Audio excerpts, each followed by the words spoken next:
Welcome to the Occult Rejects. This episode, I got a very exciting guest. Somebody I've wanted to get on for a minute, and honestly, I was the one dropping the ball, getting the guy on the show. But luckily, he dealt with my bullshit and finally came on. But and to join me today with Brandon Lee, we got my boy Jin the Ninja. What is going on, Jin? How are you, sir? I'm really well. Thank you so much, Nick, boss, Mr. 93. Great to be on. I feel like we've been working together a lot lately, but like very intimately doing these kinds of, like small group shows, which that I think I excel and also like prefer.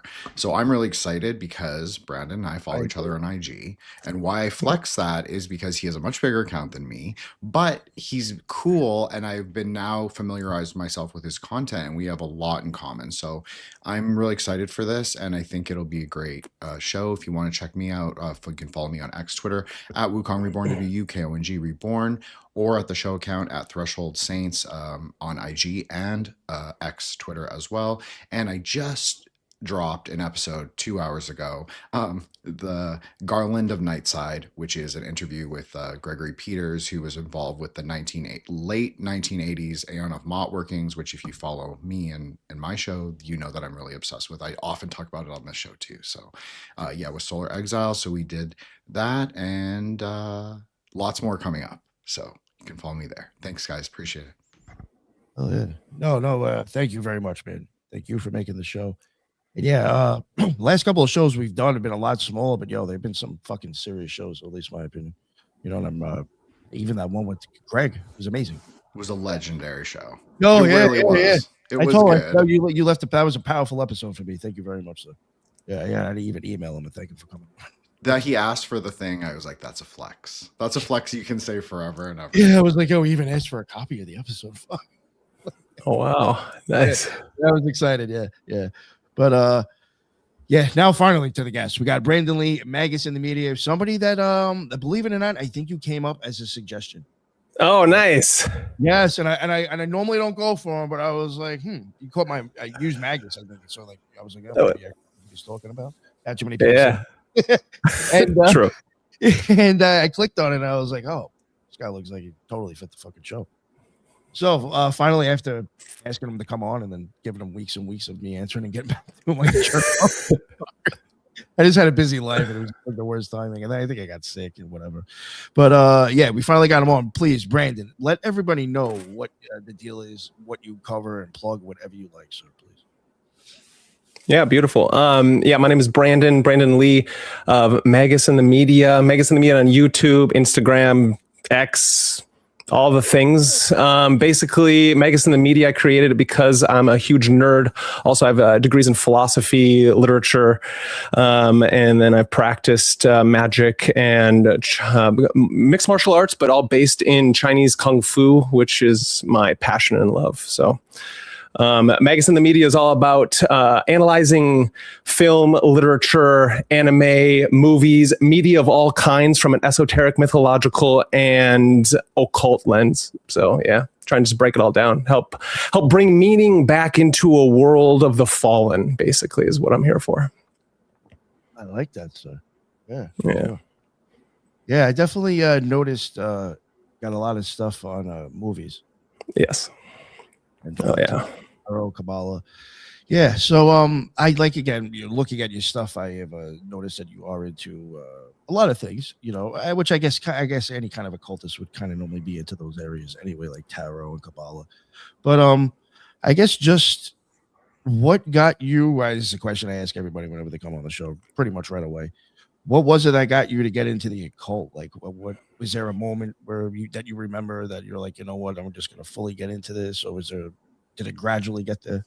Yeah, it's both. Definitely both. When I was younger, my mother fed me tons of fantasy and science fiction and different things like that. So I remember watching The Matrix with my mom, sitting down, and she herself will be like, as she watches my content today, is all like, I love it, but I don't understand it. And I'm all like, whatever, you don't have to understand it. That's why I'm here. But The Matrix was huge in my life, right? So I graduated high school in 2005. As anyone, I was kind of more of a straight-lacer in the middle of the farm countries of Nowhereville.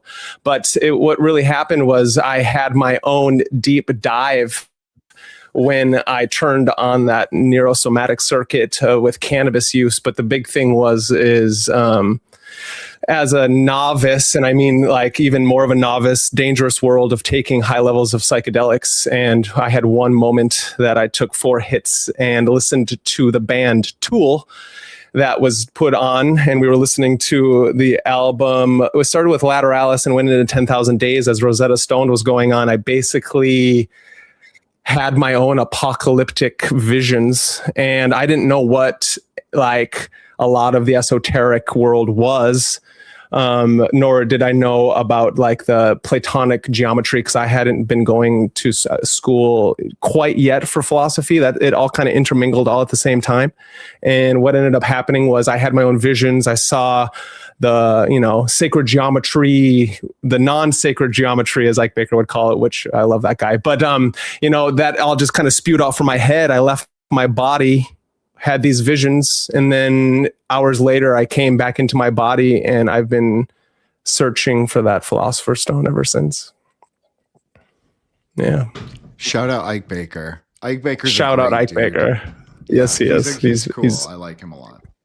Oh yeah. And so, it was one of those things that was interesting enough that that was like that whole psychedelic trip was a few like weeks before Christmas Eve. And what ended up happening is I then went home and I tried to figure out what did I see? And I needed to figure it out because I'd never seen that whole thing before. It like busted me wide open. And I went on a Tool forum, like the Tool band website forum, Tool Shed, I think it was. And there was a bunch of books that was in like you should read, Tool says to read. And so I was looking at them, and then all of a sudden this one book popped up. Come to find out, the book itself, whatnot, is kind of like charlatans, but that showed me all of the things that I had seen. And then from there, like Manly P. Hall, my friend gave me a USB drive that had Crowley and Robert Anton Wilson and Kenneth Grant and John C. Lilly and all these characters on it. And I just started feeding myself. And then I was studying philosophy at that same time. So at the same time as I was doing those things, starting my magical practices and getting into the occult, all of a sudden I was reading Plato, Aristotle, the Neoplatonics, and just stumbling down that rabbit hole. Yeah. That's awesome, dude. Yeah. Yeah, it's interesting because once you start that, you can't go back. I like it, as they say, like LSD is definitely a neuro programming drug, and it like made me so vulnerable that you're like, I need to figure out how to do all of that stuff that happened without it. You know what I mean? Especially when you got into, I guess, Neoplatonism and Platonism. Yeah, it took me a minute to actually like get into that after being into, I guess, the occult. Some people seem to like, I guess, catch on to that a lot faster or see the correlation, or just come across something where they get referenced. But it's something I've been into a lot more lately, and I've eventually, once I'm done like with the stuff that I have a list of things I want to do for the show, I can go back and talk to myself and like actually research for my own head. Yeah. Well, it's not easy stuff. Like they don't even tell you, like I had to look at it on my own. So it's not like they only briefly cover Neoplatonism when you go to college, when you go to school for philosophy. So it's so like just briefly, I like Iamblichus, one of the greatest Neoplatonic philosophers, and theurgists. He's brilliant, and his Day Mysteries is like a brilliant book. But the thing is I had to do it all on my own. And so like I got lucky, and I had an advisor / my mentor in philosophy who I took my philosophy courses with seminarians. And so I, being the rebel that I was rebelling against my obviously Christianity and anything that was religion at that time. Interesting enough, the older I get, obviously it comes back into your life, and you realize what once was as a child I now need.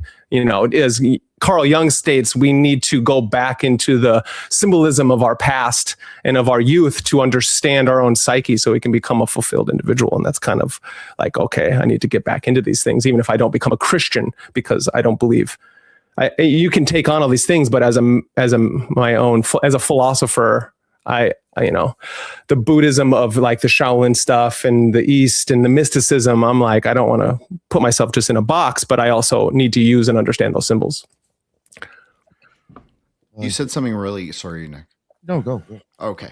So, Brandon, you said something really interesting, and not to shout out like my own show at all, but this is something that I talked about with Solar with Paul Fredericks, and how we were talking about, he's kind of like loosened a lot of his like animosity towards Christianity to the point where now he would consider himself Christian neutral, like a Christian positive, excuse me, Christian positive, where he's not going to be a Christian. I'm not going to be a Christian, but there is a Kabbalah of Christianity that makes 100% sense, as the Magus would say.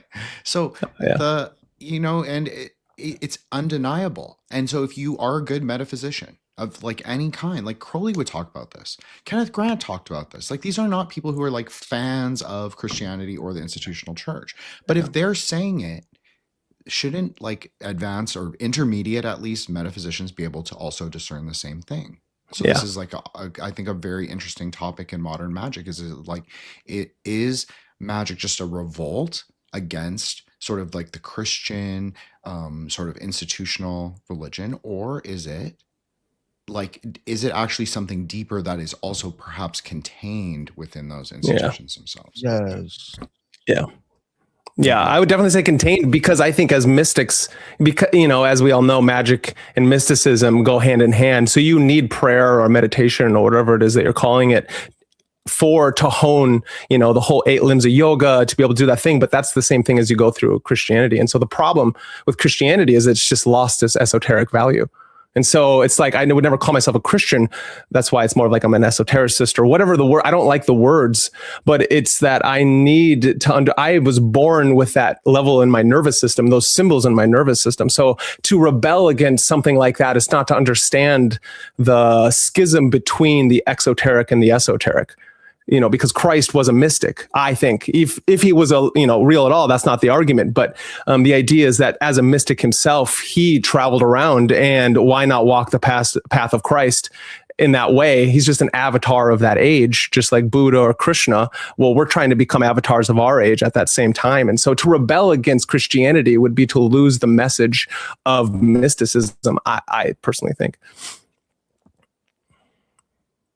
Yeah, I agree. I also agree. I think that Brandon, I usually divide things into like aeonic thinking, just simply because it's pretty easy for other people to understand. Obviously, there are four quadrants on a swastika, so it makes a lot of sense. So the aeon of the sun is completely complementary to what everybody was calling aeon of the daughter. So there is we are moving in that cycle, like just speculatively. Like I like that you said that it doesn't matter if Christ is real or not. It's just speculative. It's a metaphysical hermeneutic that you can choose to use or not. But you have to reconcile it too. Like a good Kabbalist would always reconcile the idea that there is other aeons or other kinds of movements of cycles of time, however you wanted to frame that. So you should be able to reconcile it. So I would say, yeah, exactly what you're saying. Like it's there if you want to use it. It's strongest in Orthodoxy, probably second in Roman Catholicism, simply because they have the ritual symbolic stuff. Yes. And the KJV, obviously, I know everybody hates me now. Okay. But the KJV is probably there's way too many occultists surrounded that guy for that book not to have occult value to it. Yeah, exactly. Yeah. That's the whole thing. It's like if you do psalm magic of any varying degree, like I don't do that anymore, but like when I was really into practical Kabbalah, you use unless you can read Hebrew, you use the KJV. That's just That's just the most magical of all the let alone the poetics. It's the most poetic, and like our rituals are poetic, if nothing else. Something that that you were saying, and I'm kind of glad it got brought up. Just in my opinion, it might be like a little bit off from Jim, but I think he would agree still. With Christianity, and like lately, I have been kind of busting Christians' balls lately, and it's because it has nothing to do with the originality of it. It's to do with where the people have taken it now. I actually believe it was more of a mystical order or idea. I think it was much more esoteric, and I just think that, like, I don't know. I think if Christians were to look at what their religion probably really is, they'd find out that they have more in common with us. Oh yeah. Yeah, no, I agree with that, and that's a great point. But who knows? But yeah. So it's more of like I bust balls because it's just like, yo, I don't think you guys like. I don't know. You should if you're, I don't know. I think originally you'd be studying a lot more. I just don't know how to put it. I think it was a lot deeper. I think there was a lot. Your polymaths maybe even to an extent. People who were just very educated and looking at it from multiple different ways instead of instead of face value from what another man told you to. You know what I'm saying? The way it is now. That's just I agree with Nick. I just want to say that for the record, like I strongly agree with everything Nick says. Well, there's the whole online religion, any religion, doesn't matter what it is.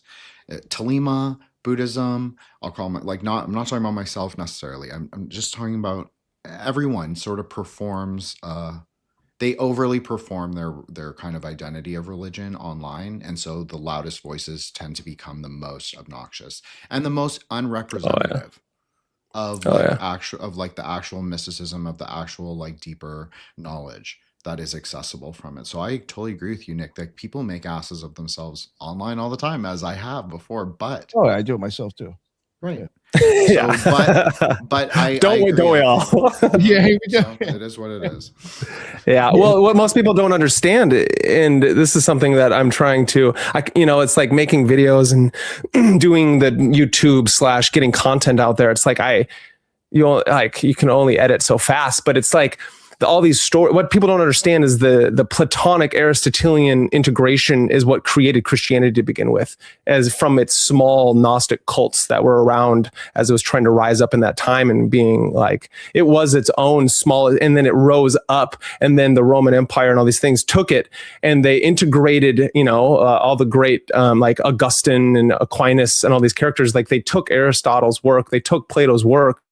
And so we wouldn't have Christianity the way we have it today without those two great pagans, philosophers, and I think Ike Baker, to call him out again, is that he said it best, is that like anybody who's stating like paganism is against religion is a moron, because they don't understand that it what is religion but using a certain dogma with ritual practice and understanding there's a higher ideal that we're trying to ascribe ourselves to. You know what I mean? It's like, so to misunderstand that and then to be radical against these pagan thinkers and to think that it's like outside of religion. And I'm also calling out the new age nonsensical, rebel out there who is also trying to rebel against something that in the end, if you're wise enough to understand that you need to have some kind of dogma to have a practice to begin with. Otherwise you believe in nothing and you're like a nihilist or a solipsist, You know what? You're talking about, I guess, like kind of seeing how like a lot of things are drawn to the same conclusion. At least I was having a thought that you were getting at that. And like I kind of looked at 777, like when I first started using that book. As silly as it is, that book as an example was like even something that showed me like when it would start showing you like, well, this person can equal that person and that person can equal that person. And all these other different pantheons, like even that shows you like, oh shit. Like, and if you start looking into why. The storylines, you just kind of see it. Like a lot of this stuff is, it's almost the same story sometimes, but they're just a different place, a different area, a different time, and they're different characters. But there's a crossover, I think. And to go back to something else I didn't say earlier because I forgot, but like even like when you said you wouldn't consider yourself a so and so, like I kind of like look at that, and I don't know if this is a byproduct of Thelema, or if it is something that is a part of being a Thelemite, but like, I feel like even in like my experience in the OTO and people who, associated with that stuff, nobody really, for the most part, ever considered themselves really anything anyway, because just from my experience in that order and the way magic would be looked at, you're pulling from so many other fucking religions, spiritual beliefs, pagan beliefs. And could be all incorporating it into like one thing. So it's like, how do I call myself one thing when I'm clearly using other beliefs and ideas too? And at least my rituals I would incorporate things. Right. Voodoo, Kabbalah, Catholicism constantly. Oh, yeah. like, and worked for me. But like, it's just like just I guess in my opinion, like, I guess for me, or like maybe I think a lot of people who look at a bunch of different areas for ideas seem to not be able to claim anything either.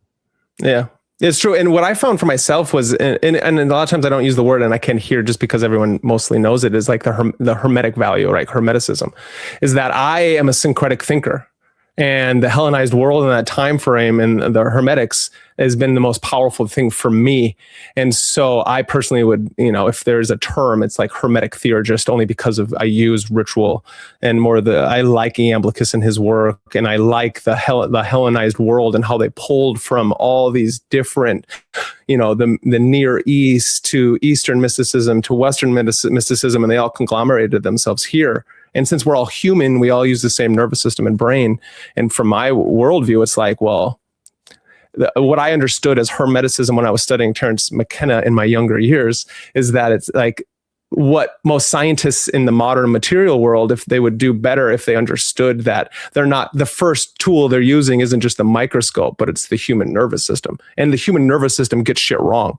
And so if I understand that, then I can get away from a lot of my own misconceptions that my thinking is correct. And it's more like I'm trying to do the alchemizing thing where I'm trying to burn away that dead ash and become the highest ideal of my own self. And that's, for me, what the Hermetic values are. Yeah. Yeah. I think that's why I'm very big into the Hermetic Kabbalah too. Yeah. Yeah. I agree completely. Yeah, and for me, it's like I'm also trying to like become a superhero, right? And so it's, what I mean by that is like I'm deeply integrated into anime and comic books, and so it's like every time I use the term superhero, it's tough because superheroes nowadays suck. Western like media is terrible, and so they've ruined the great superheroes of old. So for me, it's like, what's the term for an anime main character who has a bunch of badass powers, but he did that through and getting that place through suffering and understanding the human condition, and then basically dying and being reborn. It is that the Aeon of Osiris, right? The rising and dying god, and so that's the mythos that is being told. So it's like, well, I want to do that. And so I need to have a ritual magical practice because magic is all things. And at the same time, I need to have some kind of embodied practice, which is then why I teach and train for the last 20 years in Chinese martial arts, as well as mixed martial arts, because I'm trying to become that, and there's no better scientific training than going in and sparring somebody else and realizing your limits instantly. There was another reason why I wanted to, I was happy to have you on as well. You're talking about the martial arts and everything. I mean, I only go to the gym, but I mean, I do try to go like almost religiously, 5 days a week. And like, for sure, I do think, just my opinion, if you are a magician or whatever you, I think it does help to actually incorporate some sort of body discipline. Oh yeah. I think it's just even mentally. Oh yeah. Huge thing to add. I can't believe I'm going to say this because I've never read a Gurdjieff text in my life. Still, after 3 years of doing podcasting, where every single person has said like, "Oh, Gurdjieff said this and this," but Gurdjieff actually said that you need the like you have to incorporate the physicality of it, and like when we were talking to Greg K, like he's a big Gurdjieff guy, and like they all are. Like I'm sure Ike Baker is. I'm sure like all the TOS guys, they love Gurdjieff. They even have a working group for Gurdjieff. So I just think, wow, it is so interesting that this idea of like the cosmic dance, the movement, like it's very. I would think Gurdjieff for me is a little new agey. Like it's. I'm not saying it is, but it codes that way for me. So. But I get exactly what he's talking about because we have the exact same like concept in Tantra, like the idea of like the time king. He takes expression in like 9 forms, but there are really 8 forms. So, which are like specific forms of his cosmic dance of destruction. But so you can map that to like the tree or to like different times in the Leela, the great play. Sorry, this was totally off tangent, but I agree with what Nick and with what Brandon is saying. It's like you do need the physicality. It has to be. It has to like there has to be movement. I think even just physical meditation to an extent. I mean, that's how even sometimes the gym is even for me. It's like, it's a way of even getting out of my head, for a minute and just focusing kind of, I'm focusing on working out. And like, if you're doing that, you only got like maybe 10 voices instead of 100. If I was sitting here, yeah, it's like you're qualming your own goetic demons within. Exactly. Oh yeah. Well, what's fascinating about the whole thing is that with our, so it's like a lot of people shit on the bullshido, right? The bullshido. It's like kung fu or all these things aren't applicable. And I actually say that that's nonsense. Anything is applicable if you have the ability to integrate application, because it's like the human body only has so many ways to work. And so you have to find the practice that works for you, but at the same time, integrate the modern world with it. And so integrate boxing and, Muay Thai and Jiu-Jitsu. And, but why I like the Chinese arts so much, especially, because with Chinese arts, you have the 5 elements and then you have the 8 trigrams, and Tai Chi technically only has 13 movements, they state. And those 13 movements are all integrated based upon your 5 elements and your 8 trigrams from the Bagua, which stem from your I Ching. And so to me, like Tai Chi is one of those practices where I've done for a very long time. It has both warrior application and it has your internal movement application. And so when integrated with your Sanda practice or your mixed martial art practice, all those positions, all those movements are actually applicable. It's just you need everything else to build it up. You're not just going to go into a fight and do Tai Chi. But if you know boxing, Muay Thai, and Jiu-Jitsu, and you're also training Tai Chi, that internal medicine, your other things are going to be more powerful, because you have the training of your will, training of your mind, that Zen application, because it's integrated with a system which is thousands upon thousands years old. You know what I mean? The I Ching has been around for, as they say, 6,000 years old. Chinese medicine has been around for just as long. And so it's like, why not take from that at the same time, take from your Western esoteric tradition? And to me, the question I always rise is like, where is Christianity's or any of the Abrahamic religions, martial arts? Where is their internal martial practice? And no one's technically been able to answer that besides I can answer you in a way. I would love that. Yeah, I'd love that, please. Well, it's kind of not an answer, but it's a Buddhist answer. So I'll give you that. So the Kala Chakra, which I've talked about many times on this show and my show, it talks about how the Abrahamic faiths are tamasic. So they are of that specific quality, which is passive, yin, sort of non-active. They're not active. And so it takes a long time to sort of, if you believe in reincarnation or rebirth, it takes a long time to cycle through the outer temple religion. Like you come back many times because it doesn't cycle the energies properly. You're supposed to go for post-gunasic qualities, meaning qualitylessness. So that's kind of why people practice Tantra, is because it helps move the energies, the internal channels and the winds. So I think that is perhaps why is that Christianity may need to not resuscitate or resurrect, to use a pun, their martial tradition, but they might actually have to import one or amend one to their practices. Mm-hmm. Yeah, I like that. And I like that because that makes sense to me. And at the same time, it also, like what I was thinking is, it's like, what was the martial arts the Knights Templar were learning? You know what I mean? What's the martial arts that these esoteric traditions were learning? And then if you think about how the authoritarianism or the tyranny of our Christianity, which ran for thousands of years, the Western world, is that they probably bottled that up and threw that in the Vatican like they threw everything else in the Vatican, So it's really interesting. It's like, what if we could resurrect that? And I think you can resurrect that through practice itself. So technically, we only all have the same body. It's the symbol set that we're changing.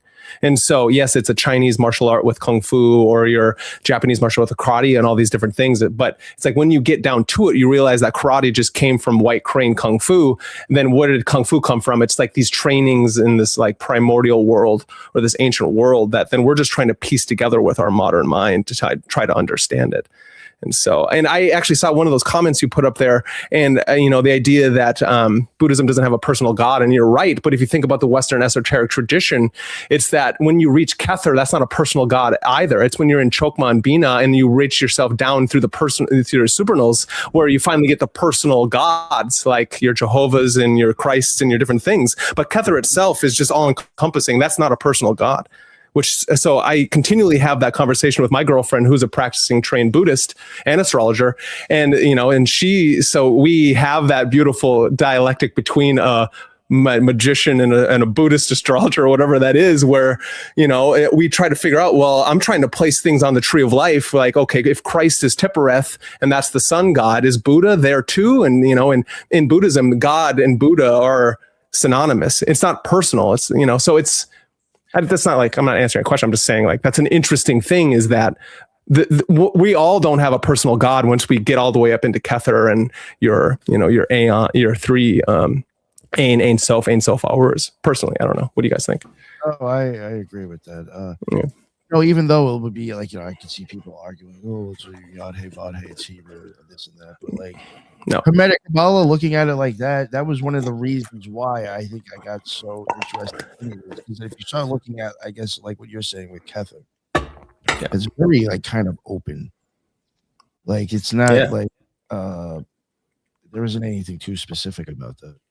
No, not at all. You're not even supposed to be able to comprehend it in the fucking human mind anyway. No. All time and like your linear time thinking is gone. So there is no personal ego when you're up there. That's why in our ritual practices of your Kabbalist cross and all these things, you're bringing down just pure light into you, trying to purge yourself of that ego so you can pass on up into the tree as a magician, right? I mean, so it's kind of one of those interesting things. And I do highly recommend to get into the comic book stuff, is that this relates to Promethea by Alan Moore. And I think everyone out there who's listening to this, even if you're a beginner to an advanced learner, that book is phenomenal, because you get to experience every single sephira and pathway a magician would follow as they walk up the tree of life. And of course, it's written in the perspective of an Alan Moore and his writer, J.H. Williams III.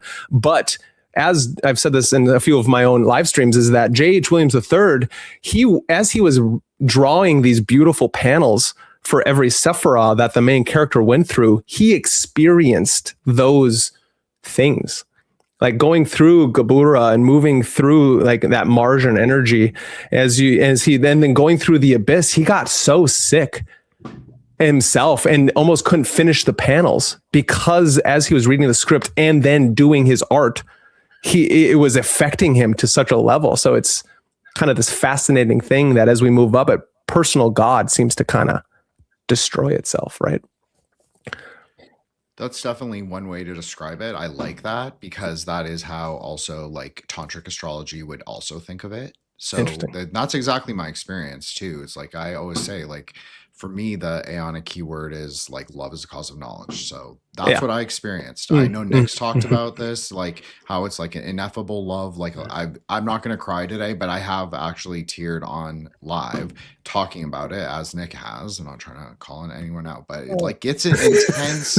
It's like very intense sometimes, like especially when you've come out of the experience, and it's like, because it is so it's like love beyond like anything that we could possibly know, and then you kind of leave that experience. So like, that's exactly what it was like for me. It was like it's not a personal God. It's like, but there is something there. Like I understand like what people are talking about. And for Buddha, he definitely goes in Bud or Hod or Mercury simply because of his name. But it's interesting because once you get into the tantric layer of like the pantheon, and not that Buddhist deities are inherently real or unreal, they're kind of both. But once you get into the tantric layer, they can be more easily mapped to the tree. And there are certainly tantric systems like the Mahavijjas which is a tantric grouping of 10 goddesses that can easily be one-to-one mapped to the tree. And I've done this with Nick on an episode from ages and ages ago, but I've also done it on my own show. So it is doable. It's just like how this is the age old, like you said, Brandon, it's the age old debate in mysticism, like who goes where and who appears where and what appears where and what should you expect, and like the artist drawing the Sephira. Like this is like I think this is a very like modern kind of like aeonic way to move through the tree, is to hear other people sort of describe it or engage with it in art. Or like one of my favorite bands, Deaf Heaven, he is definitely talking about Sephirotic experiences. It's so obvious. You can look at the album cover. It's like peach pink with it's kind of like moving into the inner density of Kether, if you want to call it that, or Dath maybe, because there's different ideas of those two being liberatory, right? But I think that's both true. I think Dath and Kether can both be a point of liberation if you want it to be. Oh, for sure. And but you can see it. And then he did this song called The Great Mass of Color, where he's talking about the spheres like rising from his head and like exploding in his face like fireworks. And I'm like, well, that he's clearly having like a Sephirotic experience, talking about like the sparks of splendor, like many of us have experienced. So there clearly is, and there's no better hermeneutic sort of than Alan Moore and these great chaos magicians. You know, I don't necessarily agree with their like political orientations, but besides the point, they are great magicians. You know, like I always say, like Sailor Moon, like shout out to my friend Sochki. Sailor Moon is such a good hermeneutic for like a beginner to understand Kabbalah. Like if you are wondering what we're talking about, even, which you shouldn't be probably, because if you're watching, you know, Rejects, you kind of know what's up. But yeah, go watch Sailor Moon, because like they embody a quality, not necessarily the whole thing, but they embody a quality of the Sephira, and it's really understandable. Really, it's like interesting and not normie. And there's a Gnostic story in it too. Oh yeah. So you know.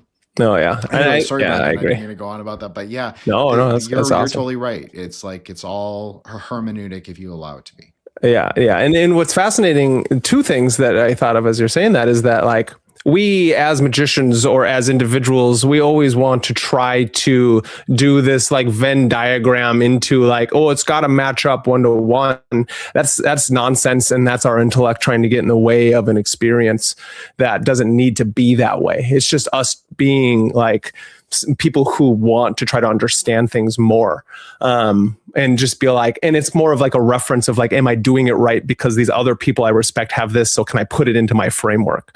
Which doesn't have to happen. It's just we as humans, that's what we do. Interesting enough with the love thing is that's like Crawley's, you know, love, you know, what is that? Do what thou wilt shall be the whole of the law. Love is the law, love under will, right? That's the idea. We don't want to first come with will, because will unabated is too much. And so we need to have that back and forth between the two sides of the pillars with love and will at all times. That's what you said. That's the really important thing that you said, Brandon, is like, it's the synthesis. Because I've been reading so much Fred Urquhart, so much Kenneth Grant for my latest episodes. It's all for research for the show. It's not really for me, but it is in a way, because I actually learned something. But no, I've heard them say this. Even Fred Urquhart, whose like keyword was ahava. So like contractual or obligatory love, like they all kept it very like will over love. But my idea is more like those two things, exactly like what you said, should be in synthesis. That makes sense to have a balance, sort of like masculine, feminine, yin yang, like sort of like integration of the two, not extremes. Yeah. No, I agree. And that's the idea of why with like Tai Chi, why the yin and the yang is so important, or Wu comes before all things, before they are separated into the two, is that like you want to balance those extremes out into your own person. But to understand while we have the human experience, and why, again, I also don't quite care for hearing like my own mentors and the people that I appreciate, why X and Twitter and all these things are so detrimental is because then all of a sudden they become political and I'm all like, stay to your lane. I don't want to hear about your politics. Now you just ruined it. I love Neil Gaiman, but I never want to hear him talk about politics, or Grant Morrison or Alan Moore, all these people. It's like, just make magic and make it happen nicely, because once your ego gets in the way, I've lost something of the beauty. Well said. Yeah. Grant Morrison, especially. Yeah. Give that shout out. Something I did want to add with the whole like will and love thing. For me as a magician throughout my, I guess, magical career and practicing, and I don't know if like maybe Jen or Brandon, like maybe you could acknowledge, this is your experience as well. I don't know, but like there was times where I guess like I thought I knew what my will was when I was practicing, but it wasn't like for me until I really started having like a profound magical experience. Honestly, after I had felt like when people talk about that love or when I say that I do think I've crossed the abyss, that is the feeling I relate the experience to. I don't feel like I actually knew my will until I've had that experience and opened up my eyes again. Oh yeah. Just for me, because then like from those experiences, they changed my life so profoundly that it's like when I go back and even think about what I thought my will was back in the day, it's like, oh, that is so like silly. Yeah.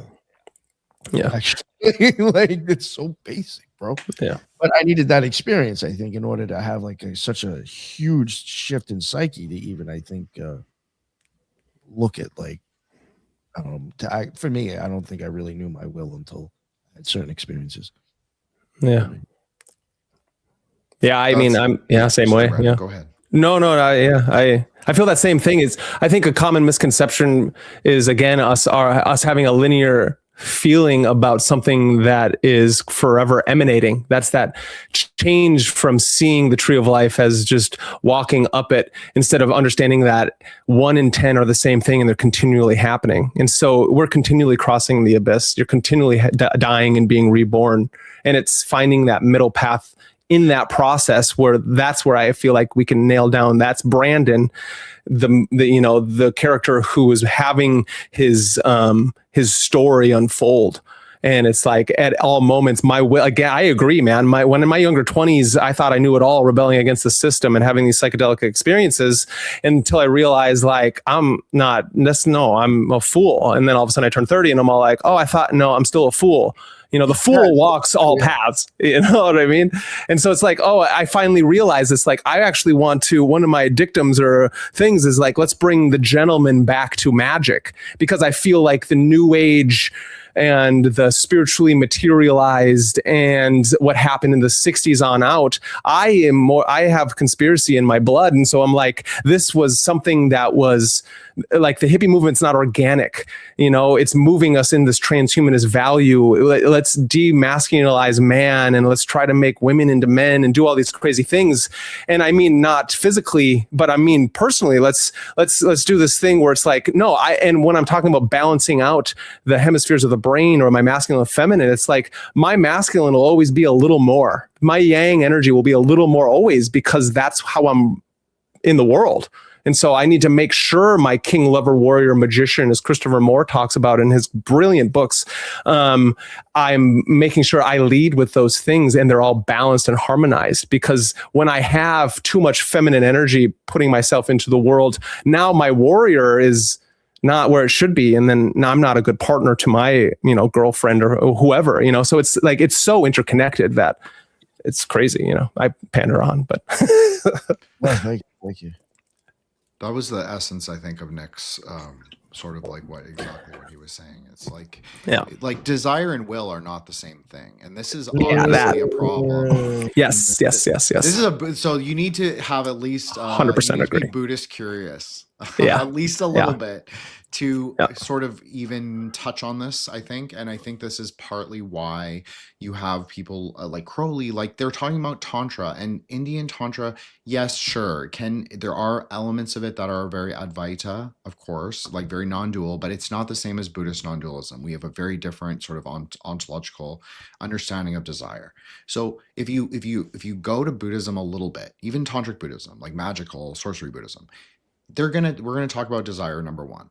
So that is not the same as will, because will also does exist. So that's the whole thing, is that I think like when you see them go for lower desires or like physical, but it doesn't also mean, it's not like antibody Gnosticism. Like you're not rejecting the physicality of the world, or the materiality, or even like success in the material world, because we understand that this place is like a place, that a meeting of body and spirit. So you have to be here in order to practice magic, in order to practice tantra, in order to practice dharma. You need to be here. So we have to balance, just like Brandon is saying, like you have to find the middle path approach. It's like, yes, sorcery, sure, yes, great. And like, yes, material things, okay. But like, there has to be a kind of moderateness in the mind. So, right. And so that's the whole thing, is like, you see a lot of magicians, because magic can increase desire very much. And it can also sort of make us delusional of like the things that we think we want. And like, instead of breaking it down to like the essential sort of qualities of like what this life and this world could be about. So anyways, I'm sorry, off my soapbox. I apologize. No, that's great. I'm on my soapbox all the time. And the thing is like, so it's a strange place to be. Where like I read and started practicing Crowley's stuff, as in not Thelema, I don't know, not that so much, but his AA work and his Golden Dawn workings. Then I realized like it was Royal Guardi's big black book. And then I went through that, and then, realizing Chick and Cicero's brilliant work that they did. And so for me, I've always tried to go back to like, I want to go to the work itself. Like, what are the ancients figuring out, and the ancients aren't thousands of years ago, whatever that term means, so from the black book of Hermetics, of the Hermeticism to Golden Dawn, Freemasonry. And then all of a sudden you just realize, as Manly P. Hall talked about, that there's a golden thread of adeptship through the ages.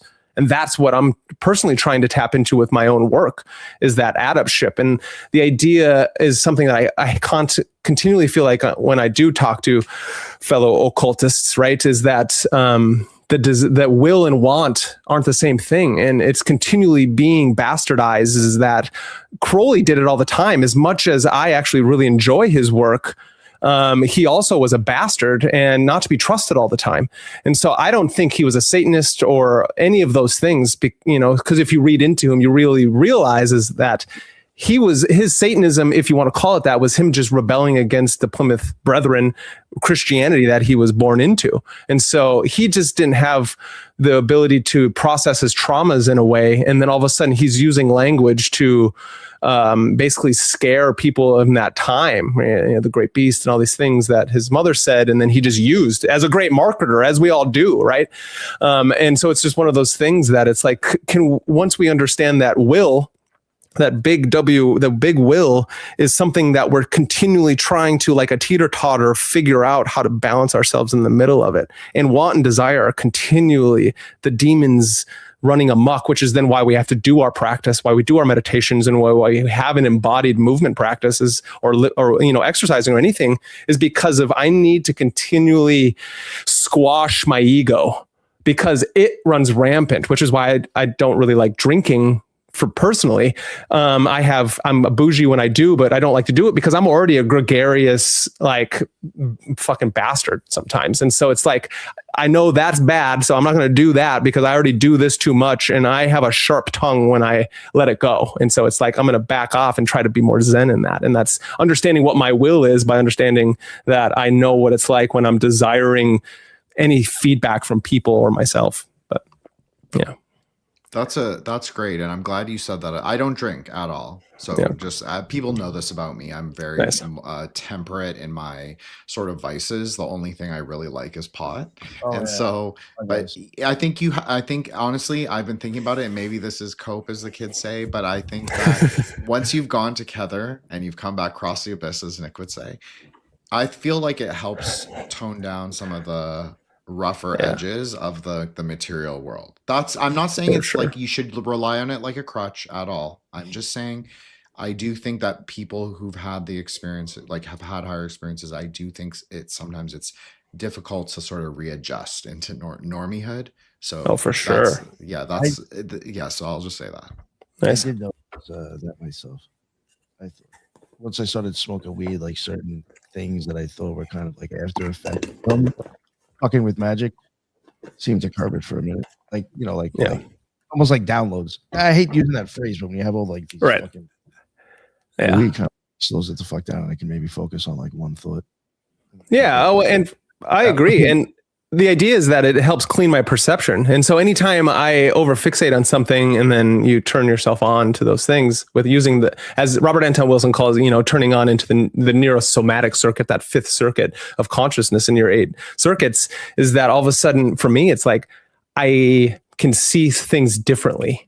And that's because I'm not just running through the robot programming that those main 4 circuits do. The alcohol turns on that anal territorial programming, which is why everyone wants to fight or become overly reptilian aggressive. And so like that cannabis, when used appropriately, of course, because we've all burnt ourselves out here and there, it's and so it's like I want to make sure that I don't do that. But when I'm walking around the world, people are so ridiculous that it's like I have more compassion and empathy, and it's fun to play that game with people in the more mundane world of the everyday. Yeah.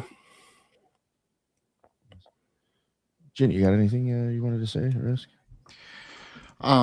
So you talked about anime, Brandon. So you're obviously speaking my language, my weeb language. Yeah, of course. What animes do you like and have or that you've covered, either or that you would like to cover, and that you think are just like very good encapsulations of exactly like what we've been talking about, like hermeneutics, whether through a tree or through a different system or through, I would say Japan is very culturally Buddhist. Even if they aren't religiously Buddhist, they have a very cultural kind of Buddhism. Like their culture has sort of infused with Dharma, but it's very subtle.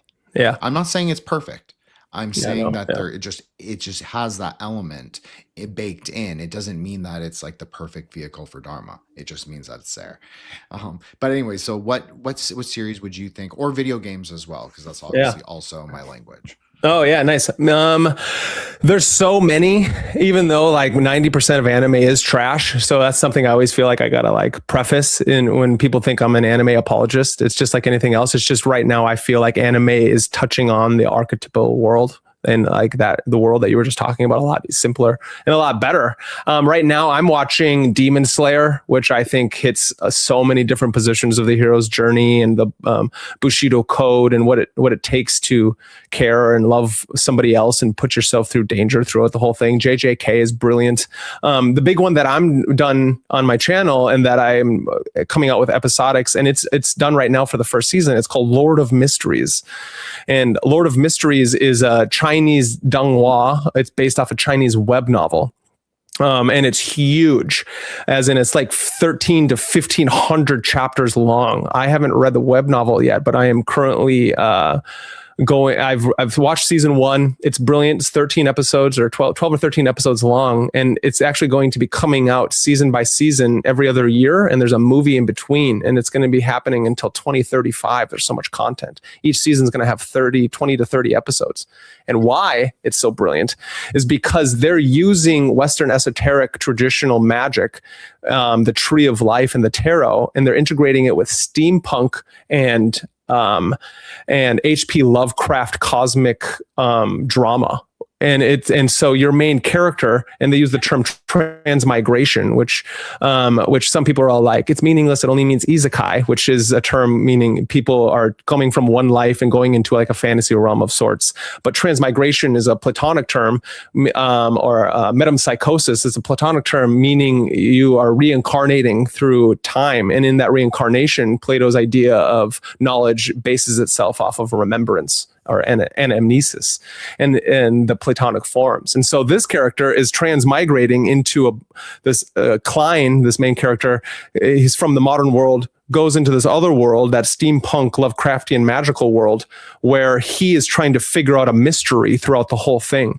And their superheroes are called Beyonders. And anybody can do it if they have the ability to fall out of the mundane world. And they take these potions, they practice rituals, and they're integrated into many different secret societies, but this one's their police force. And so they're trying to figure out why the main character ended up offing himself.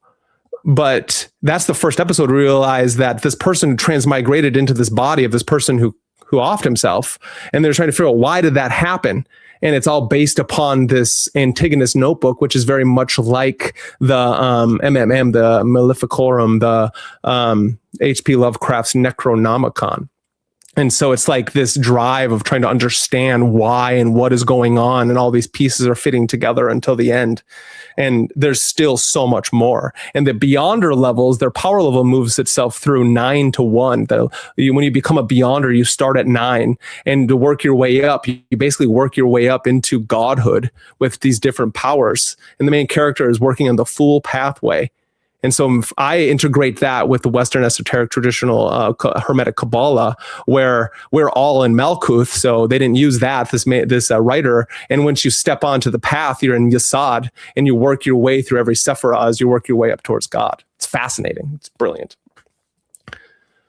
Yeah.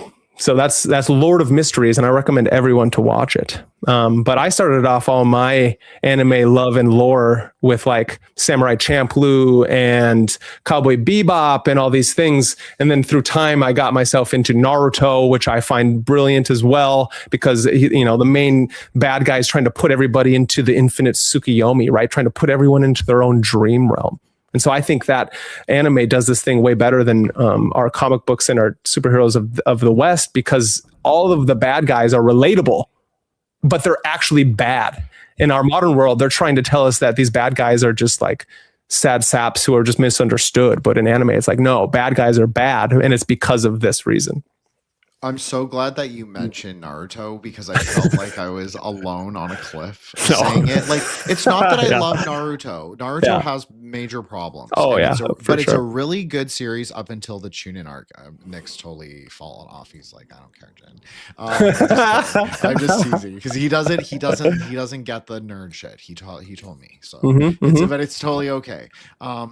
But anyway, so Naruto has problems. I'm admitting it right now, but it's a great hermeneutic to understand the basics of Shinto and Buddhist magic. It has it all in it. It has all the elements. It has the hand seals. When Naruto does the hand seals, those are the Kuji-in. Those are actual like Buddhist mudras that he does in sequence, and it's actually called the Descent of the Thunder Gods. And Nick and I interviewed a Taoist priest, and we talked a little bit about this. And so it's exactly not Naruto, but we discussed like Taoist mudras, and so but it's exactly the same thing. And so it's really in a lot of anime. And like you brought up Cowboy Bebop, you brought up Samurai Champloo. I'm personally a big Samurai Champloo. I'm not as keen on Cowboy Bebop, which is everybody's favorite, but I like more hip hop, so it makes more sense for me. Champloo. And, Lo-fi is one brilliant. of the characters is named Jin, obviously.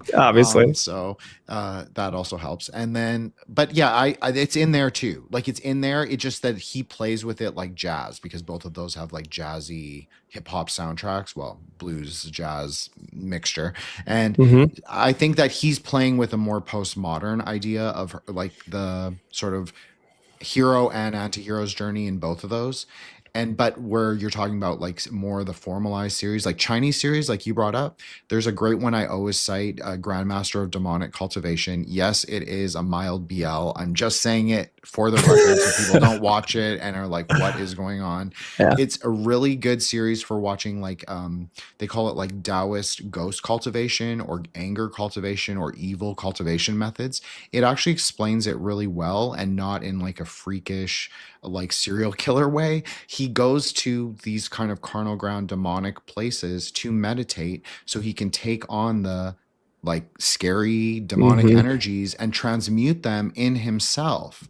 So that's like the whole point of the entire series. So it's even though it is like a kind of a BL in like for Chinese standard, it is a really good series because it talks about like the wandering swordsman, the sort of like karmic relationships that you have to have with other people, the idea of being virtuous even if you are an outlaw. So all these different things is like very, I would say, very important in terms of like expanding the hero's story to be more than just the exact normative like goody two shoes hero, because more people than not do not fit that archetype.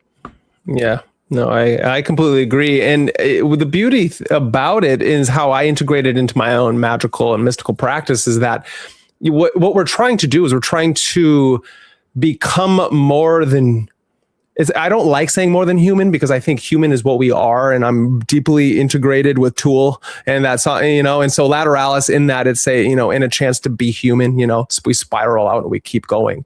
But the idea is to become superhuman. We are trying to become the highest ideal of ourselves. And so what anime does so beautifully, or these stories in the East, is that they show you the path of how to do that in a way that seems relatable. And so with my martial art practice, and that's why you see in the UFC and in mixed martial arts and all these things, everyone wearing anime gear, and they're doing like Israel Adesanya is doing hand signs like Naruto, as well as all these things. It's like, well, their magic and mysticism is integrated into every character that is a main character that you see go through the dark night of the soul, rise up, integrate with their magical thing, and then all of a sudden they face the big bad guy, the dragon in the center of the labyrinth. And then most of the time, that's not the end. It's just things continue to go on. So it's how we move through the tree of life, is that once you reach Kether is in Malkuth. So you're just doing it again. And you're doing it again in a way where now you have all these powers from below. The video games, I don't play as many video games anymore, but I got so much video game lore. Like obviously Zelda is a video I just did, but Kingdom Hearts is one of those games that really can integrate into your being, and you can understand what it's like to go against all these different secret societies that are warring against themselves. And at the same time, you have the pure-hearted kid who's going upon the path, the right-hand path. You have his best friend going upon the left-hand path, and you have the feminine who's doing the thing, holding down the grounds. And so that's a beautiful metaphor for our own life. And then from there, I highly think everyone should watch the anime called Psycho-Pass. And Psycho-Pass is going to tell you exactly how our dystopian Philip K. Dick style world is really playing out with the integration of AI and the systems of basically the social credit systems that are out there. Have you seen Psycho-Pass before? Yes, one of my favorite personal series, especially the first series, is it really is a classic anime. Like in 20 years, if the kids are even interested in anything that millennials were interested in, they will go back and watch it. It's a classic, great theme song. This is so important for anime because it kind of sets the tone. It does. Series, it really does. Like music and light, obviously, or sound and light are very entwined Sephirotic experiences. So I'm sort of thinking about how they like talking about Cowboy Bebop or talking about Samurai Champloo, like how he integrated these very specific, very they have vibe. So he put in these very specific kinds of musics and kinds of sounds, and I often think that they partly is because he's thinking of the Sephira in that way as well. But no, Psycho-Pass is incredible. It is very dystopian. But it is not Black Pill. So I just wanted to say that. Yes. It's ambiguous ending, but there are choices for people. That's sort of the point of the series, is that everybody gets to make a choice at the end.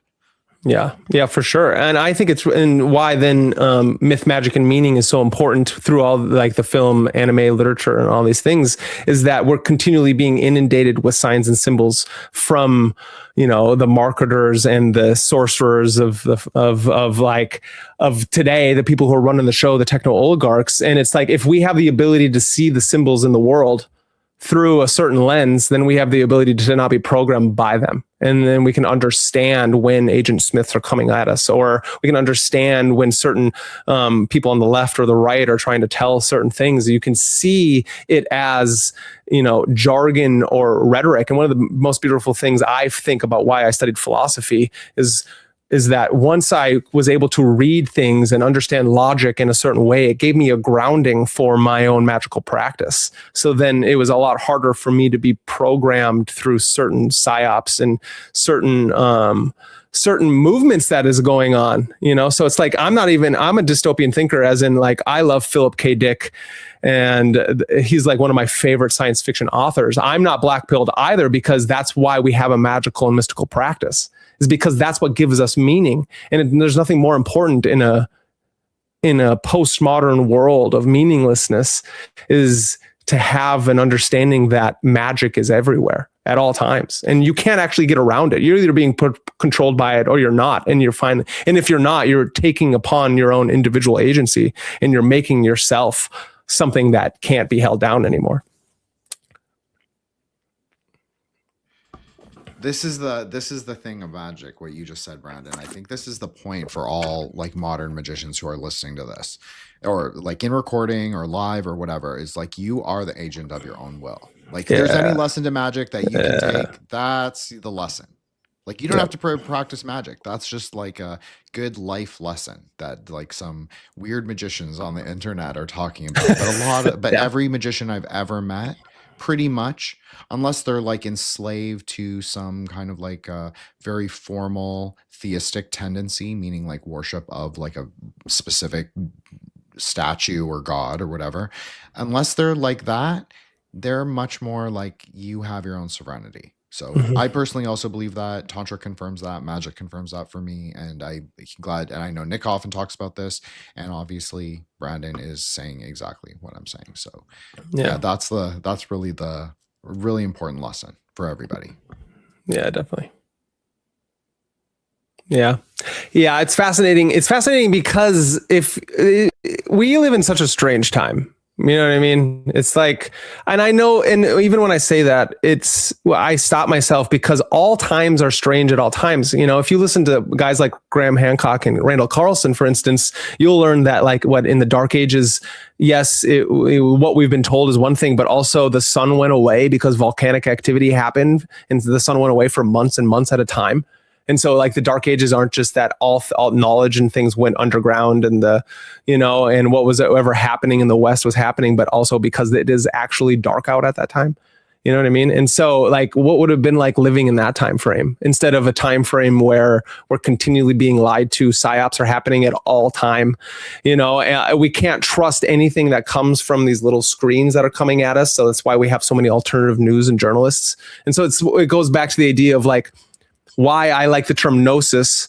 Gnostic has its own limitations, but the term gnosis is that if I'm having my own direct experience with the world, with God, with all these different things, is that memeticism. I like that phrase. But if I'm doing that, then, and if I'm continually fine tuning my nervous system and understanding my own wills and desires, then what's happening in the outside is I can pick and choose to hear the things that are important and then let the rest go away. Like the black pill in the dystopian nature of our society, I rest easy.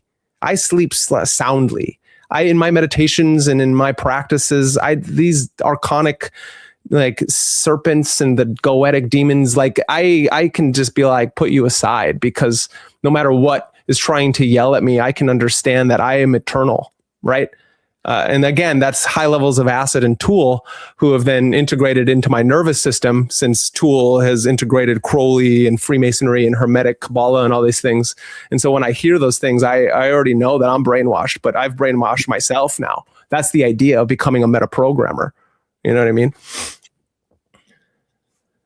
Yeah, I do think, I don't know, for me, even going through like, it's like a shadow work or just magic in a sense, especially I think with sigils, certain maybe prayers. A lot of it I think is kind of like reprogramming yourself. Oh yeah. Yeah. And I highly recommend everyone to get into Robert Anton Wilson. John, and Timothy Leary to an extent, but I think Robert Anton Wilson talked about it best in his Prometheus Rising and all his work with the 8 circuits of consciousness, is that we have a robot nature. It's been integrated into us by nature and nurture, and our nervous system is programmed. And there's certain ways to make our nervous system vulnerable. And that's what LSD and cannabis and all these things. But LSD is a neural programming drug. That's what it was created for. And so it's one of those things why MK Ultra and why they used it for so long is because if you put somebody into a vulnerable situation where their nervous system is taking on new imprints, you can hide shit in there. And so it's one of those interesting things that if now you are doing it on your own and having a magical practice, understand how to create the circle, banish, invoke, and inflame thyself in prayer, well, then it'd be a lot harder for somebody to program you just by saying certain words on a TV. And so Robert Anton Wilson's work was pivotal for me. And I was reading all that stuff at the same time as studying ancient philosophy, at the same time as reading Crowley and the Golden Dawn's work and all those characters. So I'm lucky I made it out alive, I say. So I'm never going to tell people to go do that because, man, I don't know how my brain ended up becoming still stable enough to have a conversation with everybody, because a lot of people I knew at that time frame in that hippie movement, whatever it is, they didn't make it out alive. And those are brothers that got lost, you know?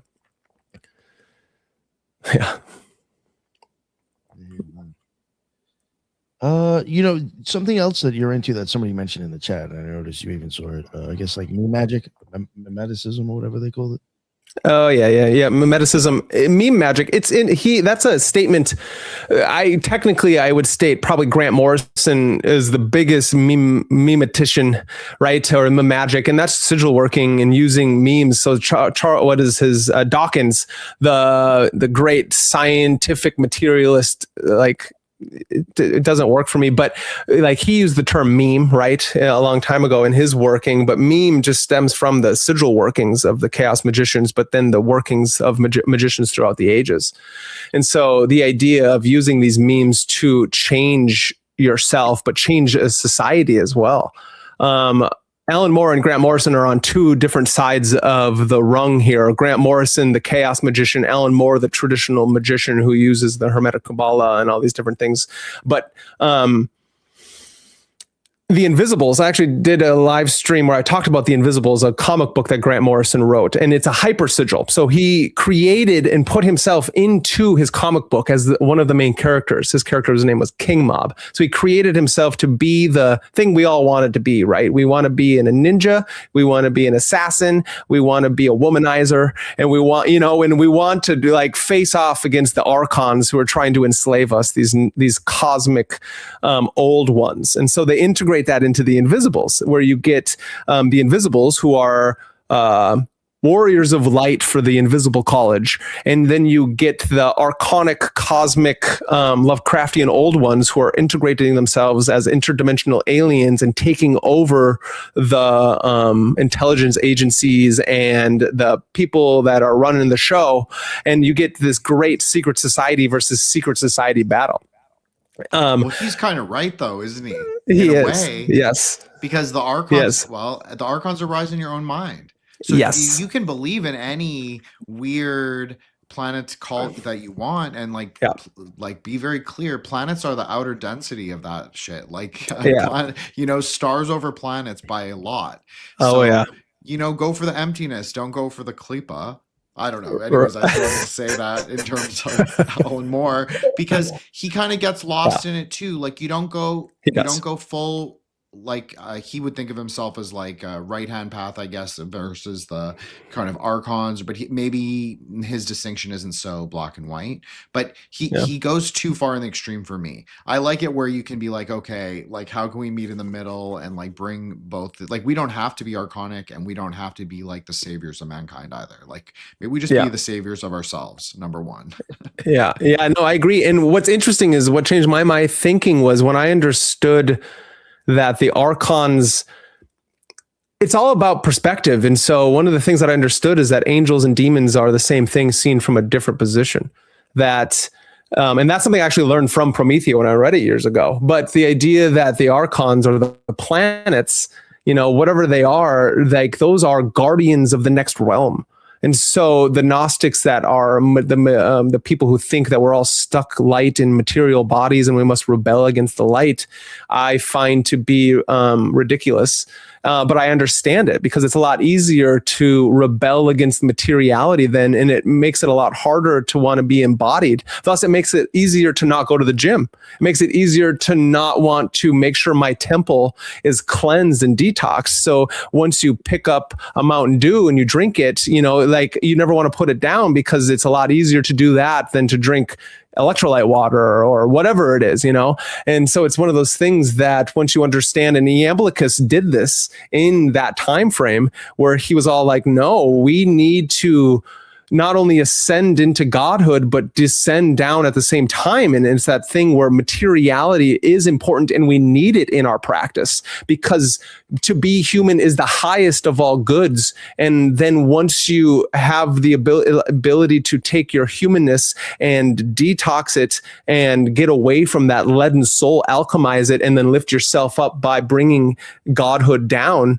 not down in one way, but down in the way where it integrates into you through your theurgic practice, then we can be the fullest actualized version of ourselves, because being in the world is the point. That's how I see it, at least. No, I think I mean, I agree with you, Brandon. I think that we shouldn't rebel against, it's not about the, I think that's the thing I've learned, like podcasting all these years with Nick. Not that I've been on with Nick every time, but I just think since he's started inviting me on, is that a lot of people in conspiracy podcasting or like alternative media, they go very rebel against the archons, rebel against like the flesh, rebel against they go very extreme, and they're still extreme. They're just as much extreme as the normies or the NPCs that they rally against. So the problem is that, it's not about that. It's about, like, you got to fix yourself first. You got to take care of your mind. You have to take care of your body. You have to be, psychic soldier, if you want to call it that, but for yourself. It's not for like a cause, right? It's not like, maybe you do have like more Gnostic beliefs where you're like, we shouldn't worship the archons. I agree with that. I agree. We shouldn't worship the archons, and maybe not even the gods themselves. I agree. You shouldn't worship anything. I don't think you should worship anything. It's like having a guru. It's like Robert Anton Wilson said, to have a guru is like having an asshole. It's always going to follow you around and try to tell you what to do. And so it's like a really interesting thing is that what came to my thinking is in The Invisibles, for instance, the main character, Jack, who is your Neo-like character, because The Invisibles, a lot of people think that that story was taken so they could make The Matrix. And so they kind of stole this from Grant Morrison. I don't really buy into that. It is closely related. It's whatever. But the image is the main character finally taking on the power of his magic. And he's going through this terrible thing where he's going to face off against a demon. And what he ends up doing, instead of taking the sword, is he realizes he needed a way to make a circle. So he finds a bunch of ash from cigarettes and creates a circle that way, sits down and starts meditating, creates his barrier. And as this archonic, ancient old one comes up against him, he looks at it and basically is unafraid and says, "You're not as scary as you think you are. You are only an extension of my own mind. I hope that CGI gets better." Basically, you know what I mean? I think that these monsters were a lot better back in the day. So, and then that monster disappears. And I think that's what we need to remember in our own hero's journey, is that in our day and age, the monsters are different. We should use the anime and the comic books and the movies and literature and all these things and understand that the psychological drama that unfolds is us not facing off against big demons, as in monsters like dragons and these things, but our own inadequacies become the monsters, or our own inability to do one thing or another. And then all of a sudden, as you move your way up, yes, you may have to, in your own mind, rebel against certain politicians and certain tech oligarchs and certain royals and these things, and realize there are bad people in the world and they want you to conform to the way they're thinking so they can control you as a slave, right? That master-slave dichotomy that Nietzsche talks about, which is why we're all trying to grow into our own level of Ubermensch. But it's not that I'm going to take a sword to that. I don't find that level of radical anarchy to be the way to go about it, because it's the same way as how could you go defend the world from social injustices, but you go back to your home and your own areas in disarray, right? And it's not like I'm trying to invoke one, philosopher or another in that, but there's truth to it, is that like, I need to cleanse my space, my temple, my body. I need to eat right. I need to think well. I need to understand the story of my own personal myth, as Miguel Connor, right, in Aeon Byte. His whole thing, which I've been listening to his podcast for such a long time, is that he's, that's true. It's like, if I don't find my own personal myth, how am I going to try to understand my own story in the cosmic drama? Because it is happening. I like that phrase. It's kind of like what William said before. You can't just be. You got to be like a part of something. Yeah. I completely agree. And it's the same thing as like why then rebelling against like a religion is also not the right answer. Be a part of something. You need a community, right? It's like personally why I never went into, I've always done more self-initiatory work and the Golden Dawn stuff because I lived in small towns, or everywhere I've lived, there hasn't been a lodge or anything like that. And so it's like you do your own personal work and then go out into the world.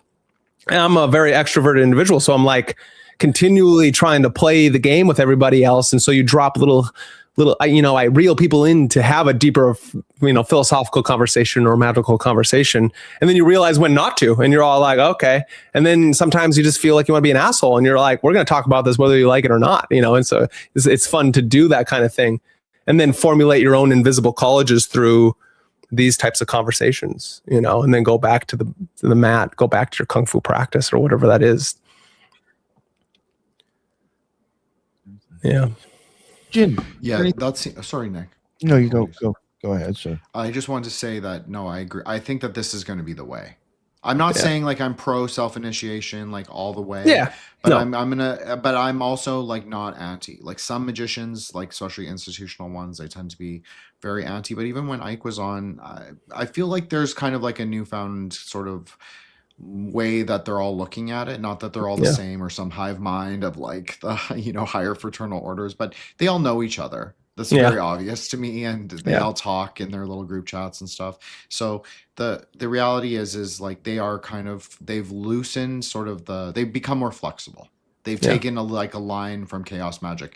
And I also think Alan Moore has been doing this. Like I still don't agree with him on a lot of things, but I think in the terms of like presenting it to this like outer public, like he's doing, and it's very obvious if you don't even have to know what you're looking at. It's just kind of like there if you are reading the comics. So I don't know. I feel like self-initiation is important, and I think that probably moving forward, American magic's gonna be a lot more defined by people like you, Brandon, like who are doing more self-initiatic work, and I'm not gonna disparage it in any way, and I promote it. I think it's fine. Like you just don't go crazy with it. Like just So for sure. No, for sure, and know your position. And it goes back to bringing the gentleman back to magic. Like I like to wear a blazer. I like to dress nice, but at the same time, my other avenue is looking like a kung fu martial artist who wears baggy pants, because I'm trying to mimic like my own style. I'm trying to integrate my own style. So the syncretization of trying to understand who am I amongst all this. So I don't want to become any of these characters. I don't want to be anybody else but who I am. It's like how you create a sculpture, how Donatello created the man, right? Is he chiseled away to find what it is. And that's the same kind of way. And the same way I teach my students is that you're not going to be me, right? That's how Bruce Lee taught, is like, I am but a signpost showing you the way to your own self. Because how I teach is that same way, where it's like I have these students and one of them I'm going to teach one thing and then realize that this day they need to mold it and go over here. And I'm just pulling out whatever it is in them, which is why my Kung Fu practice and stuff, I call it Meiraki Kung Fu.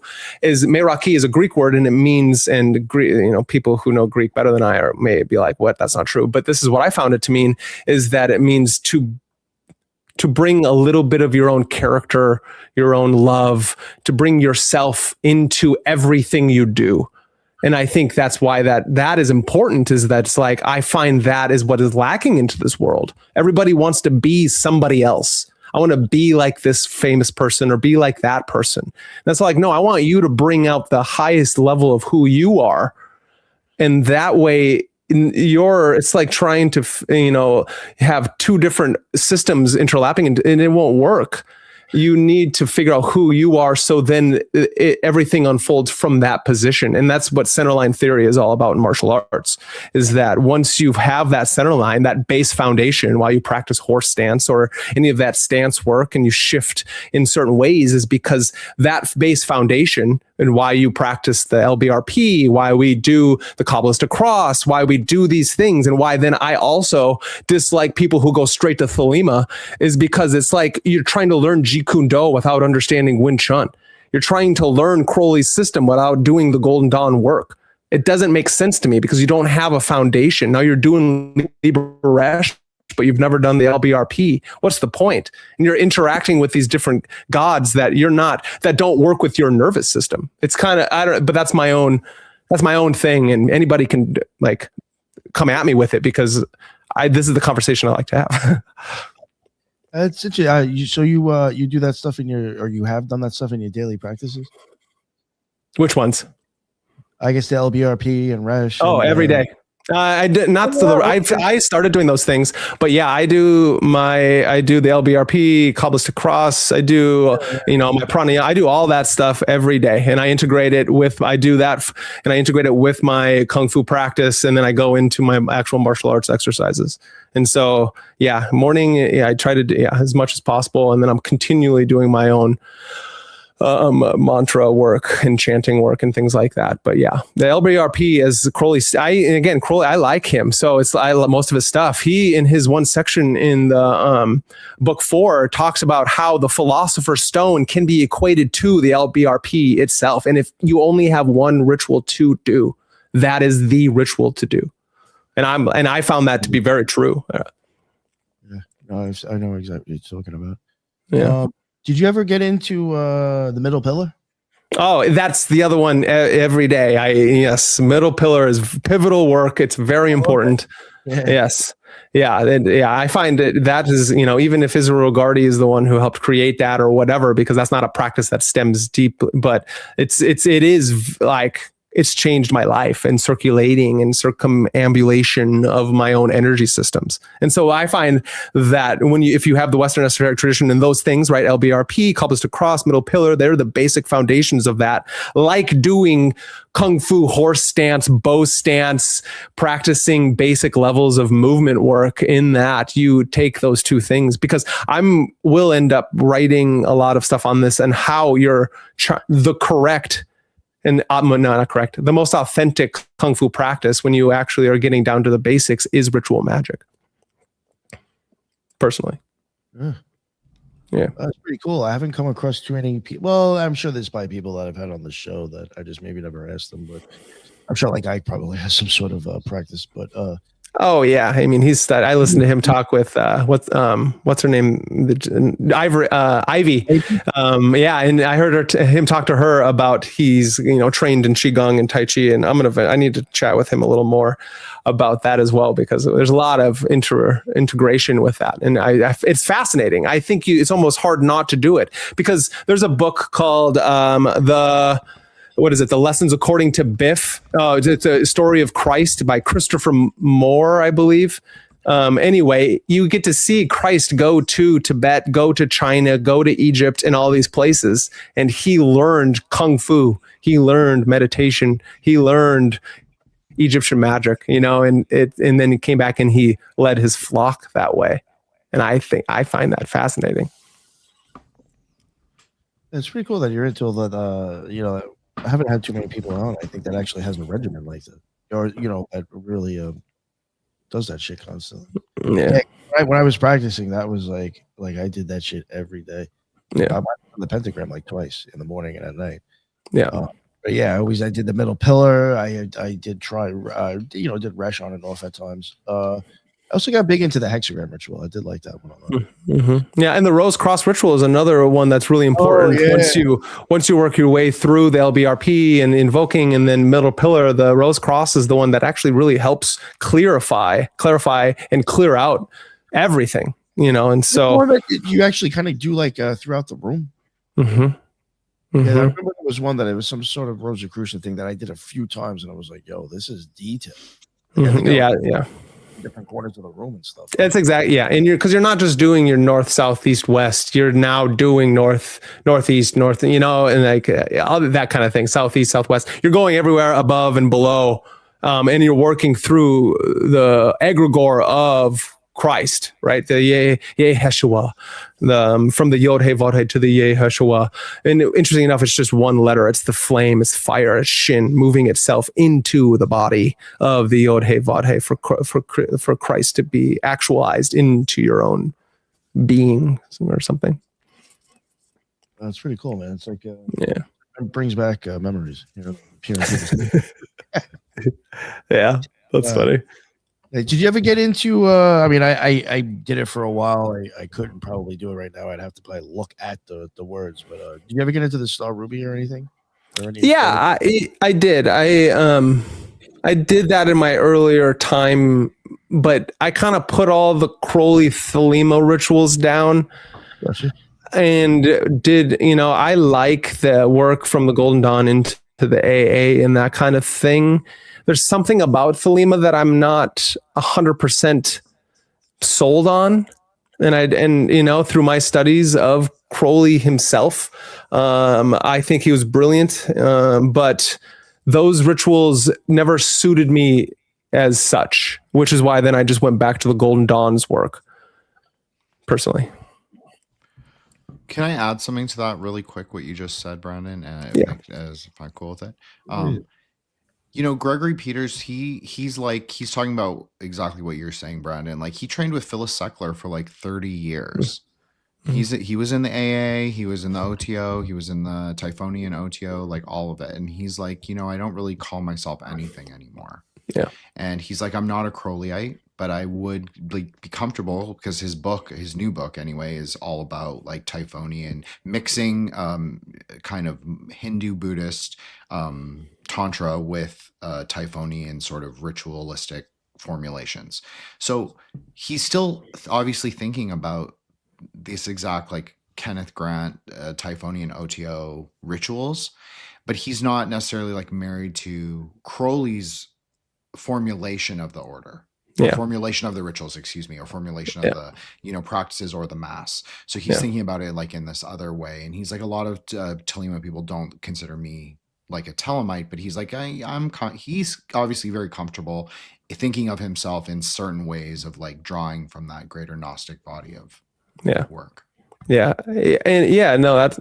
like that. For me, it's that I don't see Crowley as a prophet, and so since I don't see him as a prophet, why would I take on his work like that? He basically, it'd be like somebody writing a book and say, now this is what this is called, I want you to do my rituals. And it's like, no, I thought the point was for me to do like my great work and then write it out so people can understand it. And I think Crowley himself was very adamant, kind of like Timothy Leary was really adamant when his tune in, turn on and drop out. He understood that maybe his ego got in the way a little bit and he mispronounced it. It's like, no, I need you to ride your own bus, get off of mine. That's the idea of becoming a magician, right? Is that we are all trying to drive our own bus. And it goes back to the great Buckminster Fuller and his, the spaceship Earth, is that it's like I don't want to ride in anybody else's. I want to do mine and have us all be doing our will, so we can all understand that my work is different because I integrate, Kung Fu, I integrate martial arts, I integrate science fiction, fantasy, anime, and all these things. So then I'm going to take from what I think is the bare bones of why I like the Golden Dawn's work, and this stems from the Freemasonry, and I can see its lineage.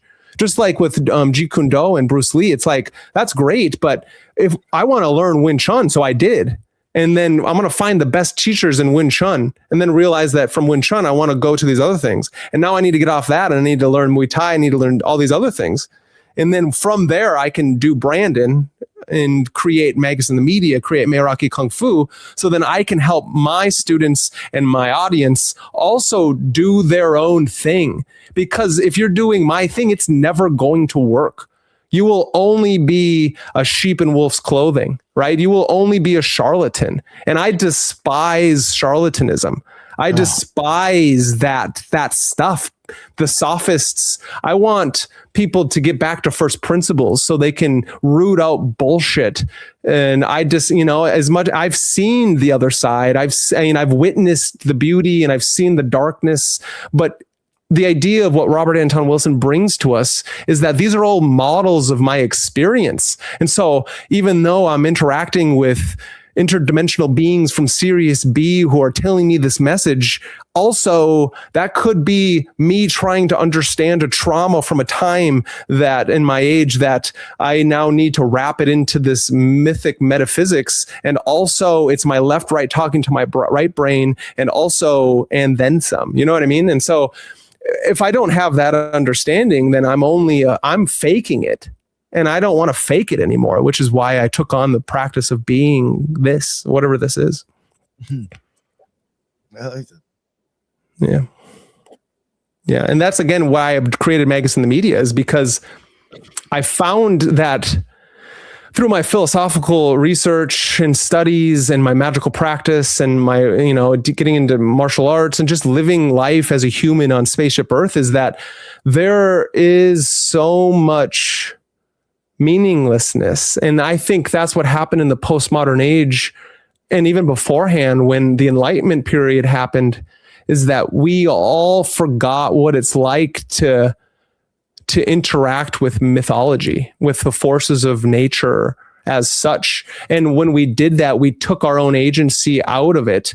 And there's characters out there right now that I despise, even though I listened to for a long time. And now, due to the internet, we can hear their thoughts and they start talking too much. And that's when I start hearing things like true philosophers aren't religious. And then I'm like, what are you talking about? That's the most nonsensical thing I've ever heard. Thomas Aquinas, Augustine, Plato, these characters are some of the greatest philosophers of all time. And they were integrated with religion. We have to define what is religion, and then we have to understand what that means. And you're going to tell me the love of wisdom is a romantic thing, and it means that I love something more than myself. And it's to be able to see the forest from the trees and understand that I'm one small part in all of it. And that if I'm going to go back to first causes, I call it prime mover, or I call it God, or I call it the Platonic, like the forms and the sun. We're all talking about the same thing. And that is the love of the religious experience and mysticism. So it's wild. And that's like anybody who says those things, or the opposite extreme, is a charlatan in my view. First principles. I also agree with that very much. I think you can even learn Kabbalah through first principles, and I think you can have higher Sephirotic experiences. Doesn't mean to eschew text or eschew tradition, and I don't think that Brandon's saying that at all. I think he's saying the opposite. But I do think that you can actually you can experience wisdom, and then what you can do if you're really skillful is you bring that into actually textual understanding. So then you're not into the territory that every magi knows, which is unverified personal gnosis, which is obviously a big problem in the sort of we'll call it pop occultism.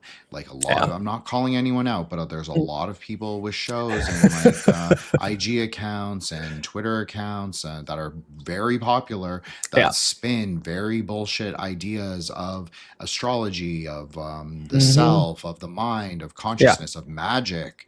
And, like I'm not her target audience, but Nick had on Dr. Puka, and she has a video that about the 6 things that every magician should know, and it's actually quite good. I haven't listened to that yet. Okay. Idea of consciousness. So I think that we need people to bring sort of magic into reality rather than talking about, it's like this thing and this formula and then this system and this thing. I don't think it's about that. I think it's about your mind, number one. Yeah. So I just want to say I agree with you, Brandon. And I'm glad that you said that. Nice. Yeah. And you nailed it too. And it's the thing is what's crazy to me. And again, and I don't mean to shit on Philema, but it's one of those things that's like how somebody hasn't read what they're talking about is by how they act out in the spaces of social media and in the world. And so when I read that, and it just so happened to be that I was taking philosophy at the same time, and also into the more festy, new agey scene, because that's like, as we're growing up, you just taking from influences and you're trying to find yourself and you're trying to become free from the archon parents, or whatever structures that you're trying to break free from, is that you realize it's like, I cannot take anything I see in my visual vision magic as objective truth. I should make sure that I have philosophical training to understand first principles and understand what objectivity is, because then I can understand that I'm not going to take myself too seriously, because it could be many things that I'm witnessing. And I just need to log it down in my notebook and make sure that when I do that, I can go back to it, because how I read it now is going to be how I read it. I'm going to read it differently 2 weeks, 1 year, 5 years from now, because if I'm not changing throughout that whole time, my magic isn't working. You know what I mean? Yeah, I've even said, I think throughout my magical career, my opinion of magic stayed stagnant for too long. I must have been doing something wrong. Yeah, I mean, what's interesting is it evolved, and it has. Yeah. Yeah, and it should evolve. But interesting enough, I love Manly P. Hall. I love all of his work. I like some of it. My nervous system is shaken, and I have had my own catharsis, let alone my own, my own road to Damascus moment, my own thing where all of a sudden I'm like, this has changed me, and now I got to figure it out, which is why like Freemasonry became so huge for me. Even though I'm not a Mason, I know that's one place I probably will end up going into, because I just want to do those rituals and what I read of it. And I do respect Ike Baker and many Masons. And I also can't stand the conspiracy theorists out there who continually wanting to wrap Masonry into this gigantic conspiracy of the world. It's like, that's whatever. But my point is that even Manly P. Hall gets it wrong. I see these Instagram reels popping up all the time of him talking about astrology, but he does it in a way that's not traditional ancient astrology. He's talking pop astrology, talking about sun sign nonsense and horoscopes. And I'm all like, what are you doing? And then I see this being posted by other people, and I'm all like, we need to understand that our astrology is trying from the stars, is it's not just your sun sign, but you are your rising sign with the planet that's ruling your chart, with this massive chart, and everything's moving all at once. And so my point is, even great people like Manly P. Hall didn't know everything. And that's okay. And that's how we learn. And then we must update our models of experience to understand, how does astrology work? How does magic work? How does mysticism work? How do we go back to first principles, which is then, for my experience, why then the reference from Jeet Kune Do to Wing Chun, right? Or the reference of AA and Thelema. Well, why did you throw away the Golden Dawn work? The Golden Dawn is the framework for that work, and they got it from these rituals that we can go back to, so yeah. Well, I have a paradox for you, Brandon, is that Please. exactly what you said, that all the Golden Dawn people Nick's ever invited on are super impressive. They're the best Kabbalists I've ever met. I agree. They know everything. They know what book, what rare book. They can cite weird quotes. They're the best. They really are. But the Thelema people, I will say in defense of them, they are very open to syncretism. Crowley was very open to syncretism. And so this is where I think the strength of Thelema is in its That's a great point. like bringing in the I Ching. Not that he was the first to do it. Obviously, the Golden Dawn were obviously interested in it, but Crowley at his best, he was able to sort of glean these little pieces that the Golden Dawn was kind of like losing in their systematization of all of these materials. And he was like, we're going to make this into our thing. We're going to actually make this like a focal point of our practice. So everything, then that's why he was friendly with the Theosophists, because he could see, like, they're on the ground. Okay, their stuff's flawed. They didn't get it fully. Okay, that's fine. They at least plant the seeds to get something else later. So you have people like me who have lived in Asia, who are physically half Asian, capable of explaining, like, maybe these systems actually have a lot more in common. So maybe it just took that like 70, 80 years prior of their little introductions into it, however wrong it is. But they're open to it. Maybe modern Thelema is not open to it, and I think that's an argument that we definitely could make. I would make that even. But I think that definitely initially what Thelema was a science of syncretism. I know I'm stealing a line kind of from Nick a little, because he was always saying Thelema's a science, and it is for sure. I think it's a science of syncretism. I think it's a science, a wisdom science. I don't think it's like a set system of magic or anything. I think it's like a way to look at the world through Hermetic Kabbalah. Yeah. And so I think that's the first principle. Like if you want to practice Slima, learn Kabbalah, learn first principles, like start practicing first principles, start reading Liber 777, watch the show on it, and start mapping things for yourself. Yeah, no, and I agree. And I completely agree. I'm pro rebel or pro outlaw. And so I think that's really important in all the work we do, because it's so easy to get trapped within institutions. And I think institutions have their place, obviously, right? They protect us from cold weather, right? That's the idea of Persephone going into the underworld, is that the underworld it holds on too long for a time, and it becomes an institution to protect Persephone from going back out of the underworld into the spring of the new day. And so it's such an interesting thing that like Thelema was a rebellion against the early 1900s classicism that was strangle-holding the world at the time, and it really did.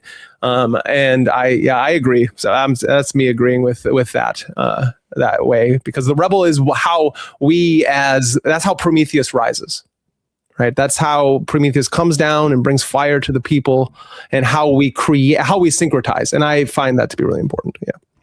Speaking of Prometheus, Jason Giorgiani, come on Occult Rejects and then come on Threshold Saints, because I would honestly, his shows, they get a lot of views, and he's a really interesting guy, and he's constantly talking about these kinds of aeonic things, but he never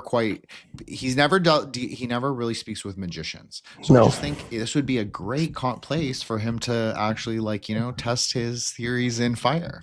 Bring me on. I would love to debate him, because there are things that he says that enrage me. And so and what's interesting is I've heard him talk for years on Aeon Byte, and for a long time I really loved his stuff until he kind of showed his place. And he's the guy who said that philosophers can't be religious, and that he's the first and only American philosopher. And so both of those things, I'm like, come on, like your ego is so inflamed right now. And I know he's pushing his marketing outrageously. And he's got this Nordic thing where these Nordic overlords are what's controlling stuff.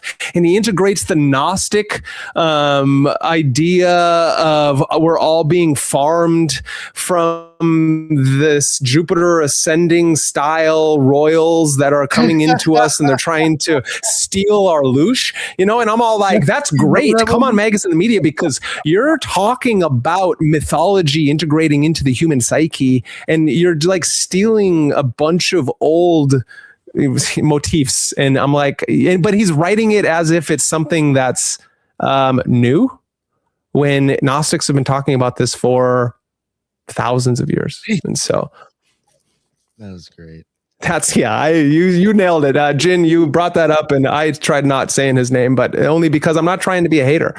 Because I'm not a hater. I really want him. Jason, my co-host Solar really wants you on. It's his number one request, and that's great. Really make my day.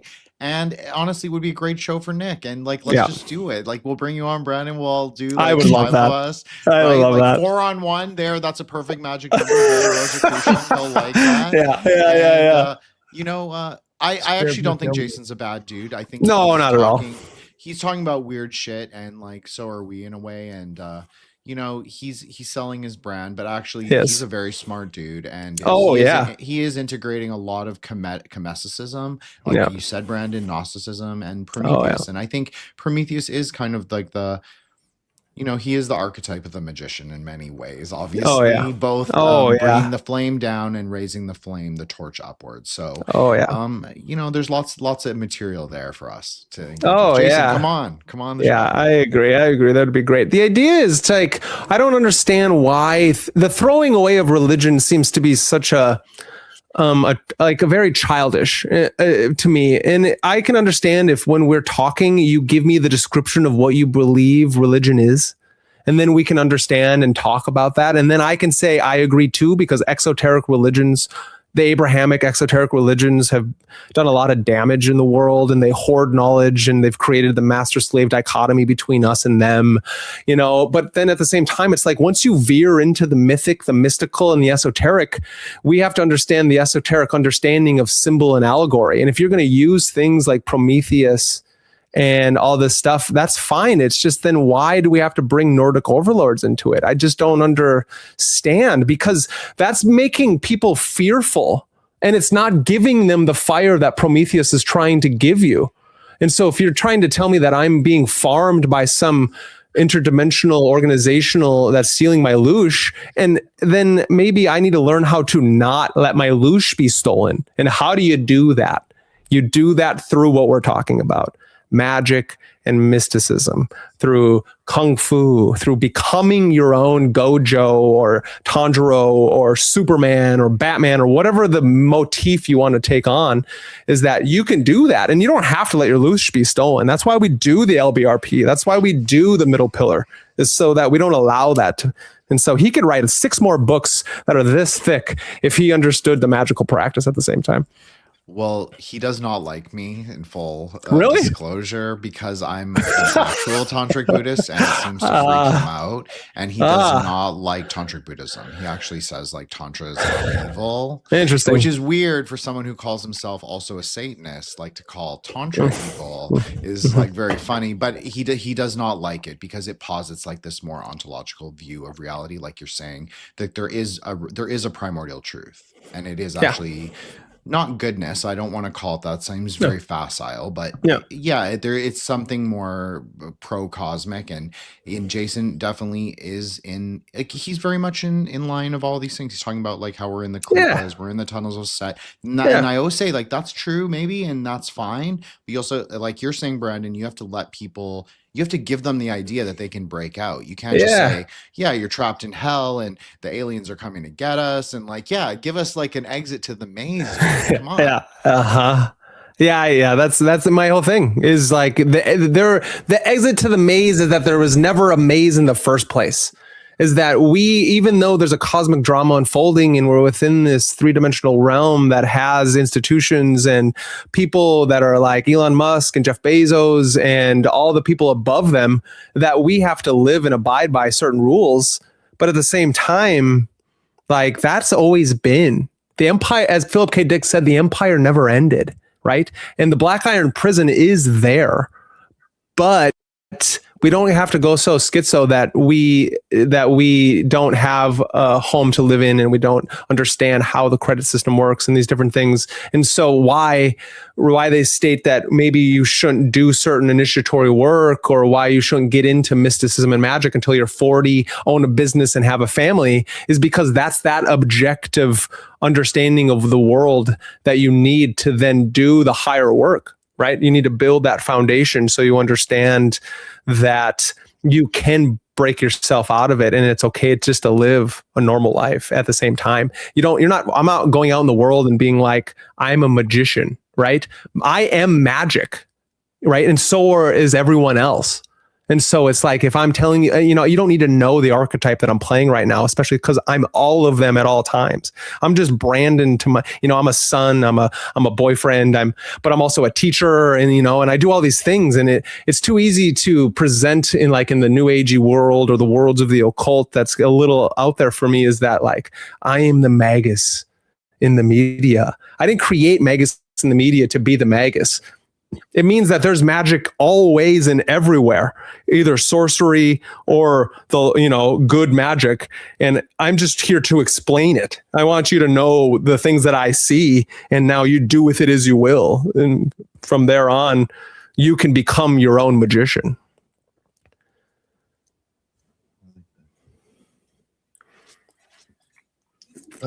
Jim, is there anything you wanted to maybe ask her anything, or before we wrap it up? No, I mean, this was we really thank you, Brandon, so much. You let us far range and just like have I'm very magi behind the mic kind of shout out to that series, like old epic. We kind of did it like a round table, like really intermediate.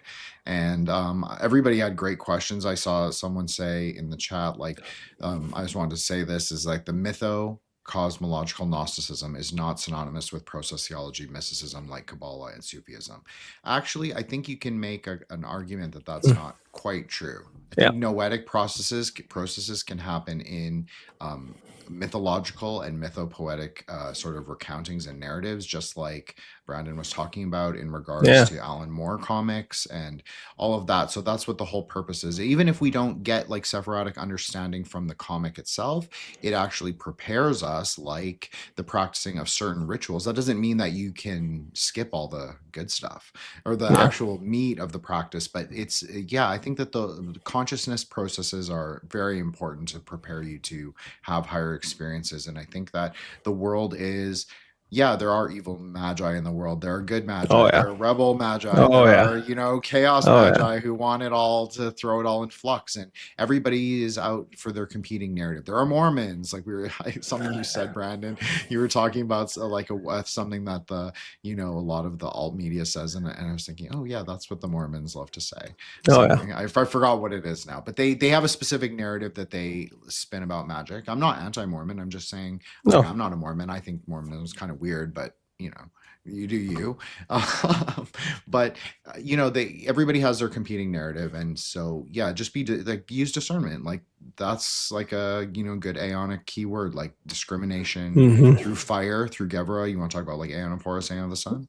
Through fire, through Gevra, you have to discern the world around you rather than say, I'm going to care about this people over here. No, first of all, care about what you can discern is real. So that would be, I think I just wanted to play off of what Brandon said, but thank you so much, Brandon. And thank you so much, Nick, for inviting me on. This was a blast, honestly. Hell yeah.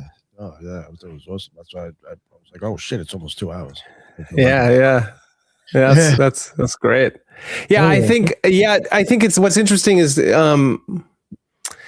why the Tree of Life is so brilliant is because it's like a cabinet system, right? That's what we keep getting told in our studies, is that it's a filing system, and we need a filing system for our practices. And so why, as consciousness is expanding and retracting, it's going to try to understand itself through mythology and storytelling and folklore and all these different things.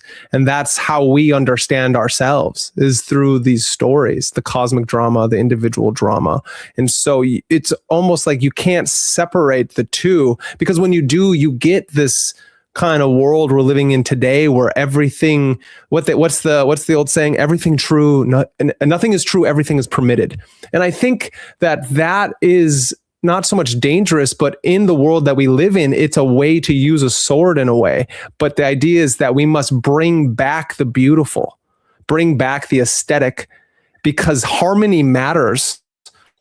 And once we find what the harmonious is, we can all live a more beautiful life. And then the rebuttal to that is like, well, what if your art, what I find beautiful, is different than you? And I'm all like, well, you could say that, and that's fine. There's probably stuff on the periphery, but the idea of harmony is that we all know what a beautiful face looks like, just like we all know what a beautiful painting is like. And so that's why we all know what it's like when a shitty movie plays, or a terrible cartoon or anime or stories being told, or a dissonant chord is being played, is because it's that waxing and waning and understanding the harmonious and the dissonant in the world, is that we're all in the kingdom. And the kingdom is integrated with the Kliplov. And so the idea of us coming into the world, and when we awaken, we want to bring other people with us. So we're going to find the divine spark amongst everyone. I don't care how you do it. I don't care what you call yourself. Like I like to philosophically battle, because that's what gets me off, is that like I like having the sparring session, both in the gym and in dialectic. And I think our world would be a lot cleaner, a lot more beautiful, if we could have the dialectic back, if we could bring back how to have an argument and then be able to leave, how to have a beverage or whatever it is, the idea of having a drink or a cigarette or whatever it is, and then you still are friends at the end. And I think our world has gotten so far away from that, and there are certain people trying to bring that back. And then as we see, it doesn't really go well for them. And so it's like, how do we, if we do that on such a collective, they can't take us all out. you know? And so it's like each one of us needs to awaken that magical spark within so we can understand how to see that magical spark within everybody else, and then do magic and train Kung Fu and become your own superhero. I mean, that's great. Why, right? Let's do that. Become our own superhero. Yeah, fuck yeah. Yeah. Nice. Well, yeah. And I thank you. I'm grateful. Thank you for so much for bringing me on and having me be able to discuss with you guys. I would love to continue doing this either on here or somewhere else or just whenever, because we got to stick together. Yeah, no, that was great. We'll definitely have to have you on again in the future. I'm sure. Yeah. More specific. Yeah. Please let everybody know where they can find your stuff again. Oh yeah, nice. Go over to Magus in the Media, Magus in the Media on YouTube, X, Instagram, all the other things. And yeah, please subscribe, like, and share because it really helps the algorithm. As well as for my Kung Fu stuff, it's Meraki Kung Fu, Meraki Kung Fu. I'm not as good at posting on that one, but that is definitely, if you want to know more about the Kung Fu practice or the teachings that I have to do with that, I want to help everybody have a full embodied experience. Nothing is worse than a fat occultist, and that is something that I'm also trying to like rebel against, is that we aren't armchair magicians, just like we're not armchair individuals in the world. And the best way to have confidence, the best way to understand that you're not just LARPing or doing these other things, is to be able to understand how to move in a world and be the fullest warrior that you can. And so, so Magus in the Media is what I'm doing right now. And so please, everyone, come join. I have so many ideas for videos. My next video is going to be Full Metal Alchemist, which is one of my favorite anime of all time. And it's going to be the breakdown of the Flamel Cross. And so in Full Metal Alchemist, they have the Flamel Cross, which is the cross with the serpent as it makes its way up at the top with the crown. And that is used as a sigil and symbol for the main character that he wears on his badass red jacket. It's on his brother's suit of armor that he is because his brother had to take his soul back from the other side of the gate and put it in a suit of armor so they could go find the Philosopher's Stone so they could get their bodies back. They got the Full Metal Cross from their teacher, Azumi Curtis, and all these people have seen the truth because they performed the greatest taboo of all alchemists could make, and that is human transmutation. And so I break down who Nicholas Flamel is, what the Full Metal Cross means in his view, and then telling about how it intermingles with our own magic and Full Metal Alchemist. So that's coming out soon. I'm so jealous. I can't even tell you when he said that, Full Metal Alchemist. I'm like, I've been trying to do a show on that for 2 years, but it's really hard, as you know, Brandon. Not everyone shares the weeb enthusiasm. Yeah. Well, if you ever want to talk about it, let's do it. Okay, yeah, totally. We'll talk after. I'm serious. Like, I'm gonna come on and be like, I've done anime series myself, so I fully, I'm there with you. Great. And Full Metal Alchemist, I don't want to spoil Brandon's series, but it has the principle, the very direct, easy to remember, the law of equivalent exchange. Yeah. You do not get something for nothing. Yeah. That is how all magic exists. So exactly. Learn one thing from tonight, at least take away Full Metal Alchemist, because it's a very, very important series. So yeah, nice. And so I already have 2 videos on Full Metal Alchemist out. One is my own book review of the manga. Everyone should read source material like they do in magic, do it in anime as well. Manga is the way to go. Cuts out all the filler. And so I have 2 different ones. One is on the downfall of the Seeker and what happens when you try to take this path and blaspheme it. And then the other one is me just breaking down the things I love about the manga and the series. And I'm always integrating. Obviously, I can't do it without all the occult symbolism and the magic in it and why I love that. So yeah, go and watch those. Thank you. Jin, did I did you plug your stuff already or no? Yeah, I did plug my stuff at the front, but I'll just say go listen to Threshold Saints, episode 77. Gregory Peters, New Aeon Tantra, my co-host Solar Exile. Really excellent, like hour and a half plus discussion on exactly some of the things that we touched on: syncretism, bringing in Tantra into the West, and Buddhism for the West, and ways of consciousness. That's really what the episode was about, and that's the direction I'm moving. And I think modern occultism is definitely moving in the consciousness is your primary key to magic. So, I think that's a very important conversation. I think everybody can learn from that. So if you want to check me out, Spotify, Apple, please leave Apple reviews. I never ask for anything, but yeah, it really does help like promote your show on Apple. I have tons of Spotify reviews. Thank you guys so much. That's really supportive. But because I have a lo-fi kind of, I call it like an esoteric audio e-zine, which is like very hipster millennial, but that's what I am.